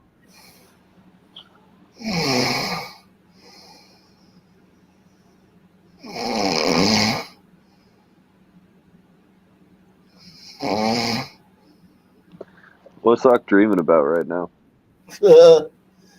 Yo. Oh, I got him. Let's say get chased by the cops. Keep them in the house. They're kids. I don't think it's right. I think it's really unfair for the young people in the city. Some others, meantime, don't think the Oh, curfew has no, made a not that difference guy. and welcome other ideas. Right now, like, no disrespect to my streets, no disrespect to the DMV. We're not doing our absolute best with providing spaces for any age group to grow healthily and successfully. Giving them more resources instead of all. Great point. Great point, kid. Great point. Because one thing black people don't understand, like we don't understand that our ratchet behavior is normal, right? It's abnormal to other groups. Other groups are taken aback by our ratchet behavior. Our normal baseline, just black people just chill, ain't about to hurt nobody, just being us, is abnormal to other groups. Like just black people when they not gonna kill nobody, when it's black people with nobody got any bodies and they just regular black people, you get shit like Spirit Airlines or Carnival Cruise. You can It's fun to still have, laugh at. yeah, but you can still have like incidents that disturb everybody and leave everybody clutching their pearls and shit. And that's just regular nigga shit. That's just like this is regular black shit. Like this. You know what I'm saying? Like, think about when a black person listens to music, right? They listen to some rap. No other group listens to music where the people are saying those things. No other group. I mean, rap music is popular with Gliders and Ombritos. Their music is also kind of. I got you with the Gliders. They love hip hop, but what I'm talking about is like that glider is not going to go to a party of Gliders or get together of Gliders and they be playing like that shit. Like they're going to play a couple of the songs, but they might play some Drake or some shit like Sons, like some black girls that work in an office building. Girl, let's go to the club this weekend. All right, let's get together. Yeah, I'm gonna wear this. I got this new outfit. We're gonna go together. Three sisters that work in an office building making $125,000 a year. They go to the club. They want to hear shoot that nigga in his motherfucking face, slap that bitch. They want to hear that shit. They sure do. You know what I'm saying? They want to dance to it. They want to peacock to it. Yeah, so it's like our normal blacks are different. I think blacks don't understand that. Blacks think like, oh, I'm not like these others. No, motherfucker, you're still strange as a motherfucker. You're still fucking off the charts when it comes to behavior. Sons don't have any type of self-awareness. Exactly. You know, like even the most educated ones, they're just able to manipulate better, but they still they still can't think the way Gliders think or the way Tigers think or something else. They can't think in 3 dimensions. Yeah, they can only think in 2 dimensions. You know what I'm saying?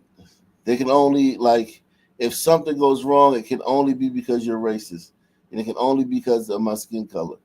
Like it can't be that. Hey, sometimes things go wrong. Sometimes they really did lose your your application. Sometimes they really do, the person who took your order over the phone, you know, they clocked out and they gone and they didn't punch it in the system, and we sorry. You know what I mean?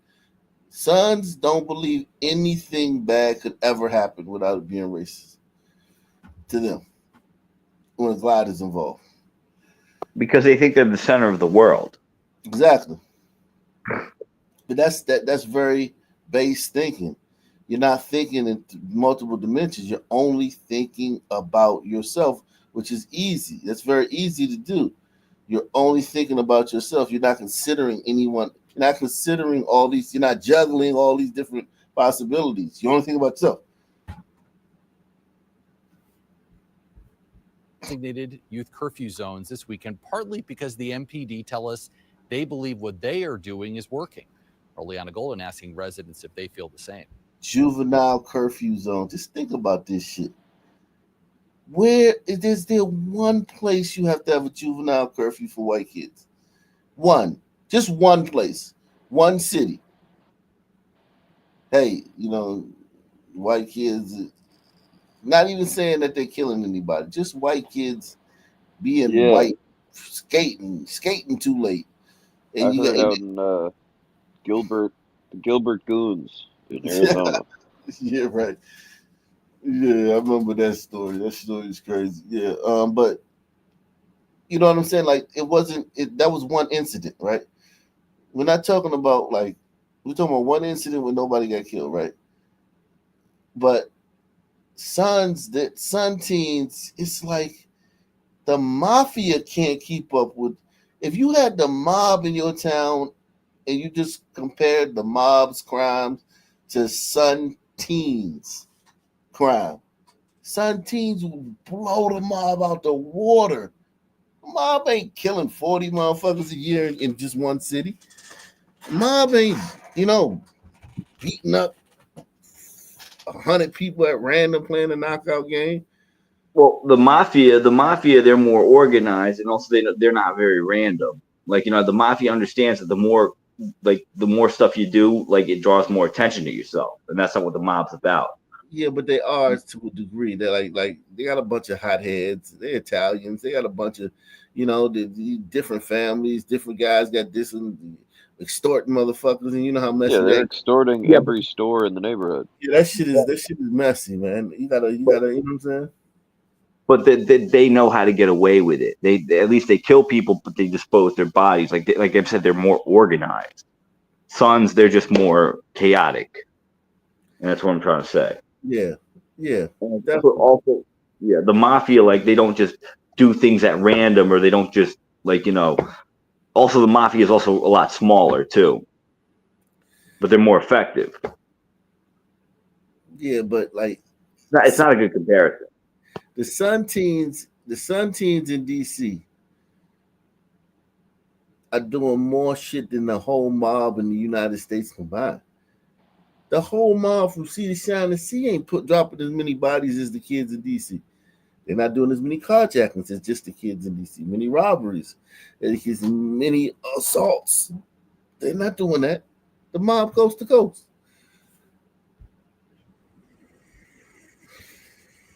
Do you feel a bit safer with these efforts in place? Most definitely, yeah.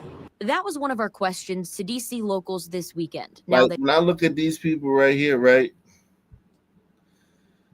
I'm glad they said that. I'm glad they're not saying like, oh no, Trump is bad guy. He's just trying to overreach. Because look at that guy. That guy is like, to a black teenager that's like out here doing some shit. That guy looks like a big fat pussy. Like, he looks just waiting to get fucked. Like, he doesn't he doesn't look like a man. He looks like a lick. He doesn't look like a person. He looks like a object. If you're a Sun teen, you don't see him as like a person. You see him as like just like, oh shit, Christmas, Thanksgiving. If you're out there, you know what I'm saying. If you one of the Sun teens that's out there ripping and running and shit, you're like, oh, like a lion to Giselle. Yeah, he doesn't look like another lion to you. He doesn't Nah, look like a he hyena. looks like food. He doesn't even look like a water buffalo. They got horns. He looks Yeah, like I a know. lamb. It looks like a cow. White people don't An antelope. understand that. White people don't understand that. White people do not understand that. They don't understand that. Like this, he looks like a lamb with his legs tied, a hog-tied lamb just sitting in the middle of the savannah. And I'm glad he's not like banging What if on he Trump. cut all his hair off? Would that help? Nah, like It nah. might help, that that I Prison, don't know. prison. Sons, yeah, but sons are quick to just say, no, they're just gonna be like, nah, he looks racist. As a matter of fact, you are racist. Look at how he frowned it. Yeah, but if they like hitting a lick, they don't give a fuck how many Oh shots. well, yeah, that's true. That's They true. don't give a fuck. I Like don't think that. I don't you think got, they give a shit about anything. yeah. To DC locals this weekend, now that youth curfew zones have been put up from Navy Yard to the U Street corridor and parts of Northeast. You can support the channel, guy. We haven't had no support in about 2 hours. Like 2 hours straight, banging, no support. You know what I'm saying? Like, don't watch with anybody Almost. else. Don't watch with nobody else support the channel. Just support the channel yourself, man. You know what I mean? Yeah. Response to a rise of juvenile incidents this summer. I think it's a lot better than what it was. All their stuff that they're doing for the curfews and everything, limiting stuff, is a lot better than what it was. Not having all the kids just lining out, just hanging outside the stores. It's just a lot easier to go around places now and not have to worry or watch out and wondering what they're gonna do next. So when these special curfew zones are activated, it's yellow signs like this one left behind on U Street that will let the public know it's in place. It starts at 8 p.m. Just think about this, man. This is the niggas that's calling the niggas the niggas that's on TikTok complaining about Sydney Sweeney or whatever the fuck her name is. This is their children. That this stuff is for their children, and they're on TikTok complaining about Sydney Sweeney. This is straight dystopia. Think about how crazy you have to be like, oh, Shador Sanders, man, they racist. They ain't pick them because they racist. And then your kids out here doing this. Or to be online talking about Trump and whatever the fuck racial shit is going on now. To be making TikToks in your car about that shit. And your kid is literally has to be done for your kid. And to know that nobody gonna confront you with this. Like, it ain't like a white person won't say, like, damn, what do you mean? Like, but your kid has to be curfew. Like, no white person will say that to you. You know that. You know ain't no white person ever gonna say that to you. But still, it still is what it is. You know what I'm saying? They have to fight against white supremacy. And this is another example of white supremacy, trying to keep down the Sun teens. Sons are the most supremacist people out there. And Truth be basically told. for that 3 hours. This looks like a fucking absolutely. sign. How could they be supremacists when they don't have any power? Oh, come on. I had to say it. I had to say it. You Going think back to what we were talking about earlier. Let's say this though. Let me just say this: the fact that these two people, right? The fact that they can't move around a city where they're the tax base. They the tax base. They pay rent. Their dollar runs the city, right? They pay rent. They tip the waiter. They go out for dinner. They put money in the parking meter. They, you know what I'm saying, that they pay their taxes, yada, yada, yada. The fact that they can't go out at night, the fact that they can't walk when they walk their dog, they looking over their shoulder at night, taking their dog out for a pee at night. The fact that that's power, dog, over them. And I know you're not saying them, but I'm just saying, like, That's power over these motherfuckers, yo. And the fact that in a million years, and I'm not talking about some white person behind the Twitter account, in a gazillion years, one of these white motherfuckers would never say shit to a nigga in DC. I'm from DC. They would never, ever say nothing to us about it in person. Ever. I'm from DC. In a gazillion years, one of these motherfuckers would never bring it up to us. Like, we're the ones here who have to be afraid. Enjoy their life. Like, sons complain about how they're being oppressed and shit, but we're the ones who have to be afraid of them. We can't even say what's on our mind. We're not even allowed the basic freedom of speech. Right. We're not even allowed to dislike them. Like, we have to have our feelings controlled by them. It's illegal to dislike me. If you don't like me, you're breaking some kind of law or civil rights or some shit. They've made it illegal for you to not like me. That's supremacy. Donate to the show. Hold on. That's KB. That's supremacy. Sons are the ones who are supremacists. They're the ones who want to control other people. Gliders want to get away from you. Like sons want to say, "Oh, we're being oppressed" and all that. If you were so oppressed, you would want to get away from the people who are oppressing you. But everything the sons do, it's to get near gliders to benefit from them. Mm-hmm. That's the definition of supremacy, and they don't Follow understand. gliders like a puppy dog. Or I think, or maybe sons do understand that, but they're just trying to play us. They're just trying to con us. Well, like that's one question I'm really like considering, whether sons are aware of this and they're trying to con gliders, or they're just really not aware. And they have no awareness, none. Yeah, it's weird. Behind it. There's no awareness, but it's still like we gaslighting the hell out of y'all. Like it depends on the sun. You know what I'm saying? That's just their nature. That's DNA. It's just disingenuity. Just runs in their veins. It depends on the sun. You know what I'm saying? It like depends on the sun. You know what I'm saying? It depends on the sun. It depends on the sun if he's gaslighting you, or if he's just lack of self-awareness, because it's situational too. Like if somebody need to mute themselves, yo. Somebody like, I don't know what the fuck going on, but it's like if I'm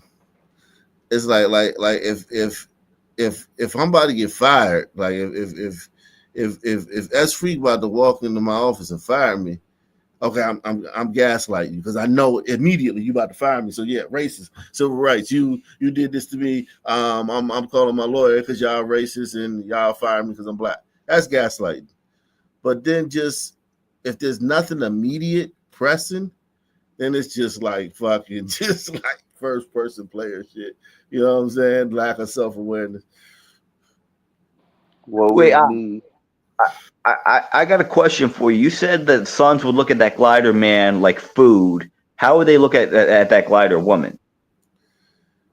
Food too, but like she ain't like, you don't have to do nothing to her. Like you ain't like, we might have to menace this guy or punch him or something.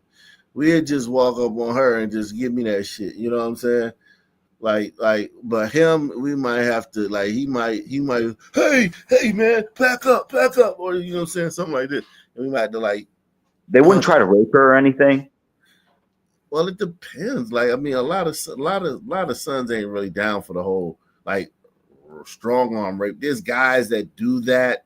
There's rapists out there that rape women, but son teen ain't really gonna rape this chick. They might like harass her or something, or you know what I'm saying, like they wouldn't even really holler at her. A son wouldn't even catcall a son teen.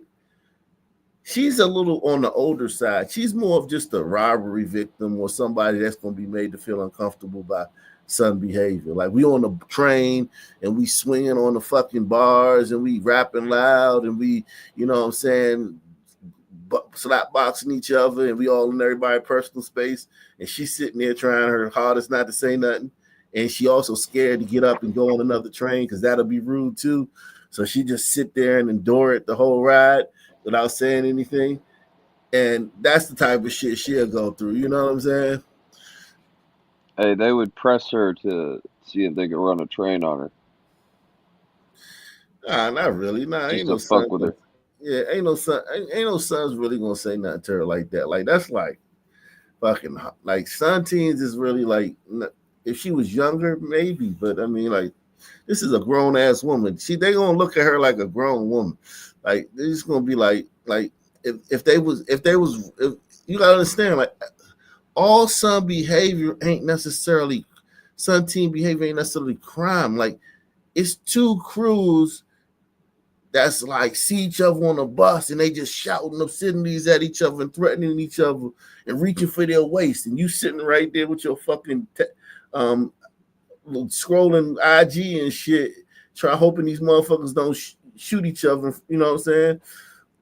It's like a lot of shit that sons do is just being around them, being in the midst of them while they're even interacting with each other. Proximity, yes. It's not always just being a victim. Yeah. I mean, I don't know. Little son teens ain't out here putting knives to fucking women's necks and dragging them in alleys. That's not like a big thing. I'm sure some of them have done that, but it's not like a big thing. They're not like doing it. You gotta go to the motherland for that. You gotta also understand the son teen, the one who like that, the YN, he's fucking out of both pants legs. Like his balls is drained. Like his dick, he got brush burns on his dick from fucking so much. You know what I'm saying? You know what I'm saying? Like seriously, like he's fucking good. Like, you know what I'm saying? And he's fucking the quality women of his race. He's not like, you know what I'm saying? So it's like, I mean, he's a S freak. These ain't like dudes that's like these ain't like dudes that's not getting no action. Where it's like, you know what I'm saying? Like these are dudes that get plenty of action. They get plenty of action. A YN, a teen, he's getting plenty of action. It's well, I think that's like the biggest motivator for these YNs to do violence. They're like, I'm gonna get some pussy. Yeah, being bad, like being a badass gets you being a badass and a change, being known for you know what I'm saying, being a threat, being dangerous. Hey, McCoy's in the back. Yeah, man. Yeah, we about to get out of here though. Yeah, like make sure y'all go ahead. Yeah, but go ahead. I'm gonna let y'all have the final word, man. Y'all go ahead and have the final word. Get about Hey, here, salute to you. Hey, salute to you. Great for you to be back. Man, the streets missed you. Streets missed you. YouTube has been so dry. Yeah, man, that's the thing I be saying. Like when I wasn't on, I was looking on YouTube. I was like, damn, Ain't YouTube like nothing. There ain't yeah, nothing. ain't nobody talking about shit. But yeah, and then when we got real stuff going on, can't nobody even break it down the way, Arc Nation Anonymous can. Yeah, facts. Yeah, man. Salute to everybody out there. Salute to everybody's watching on Twitter and all that shit. Same black time, same black channel. I'm out of here. Subscribe. Salute. Thanks, Arc. Mm.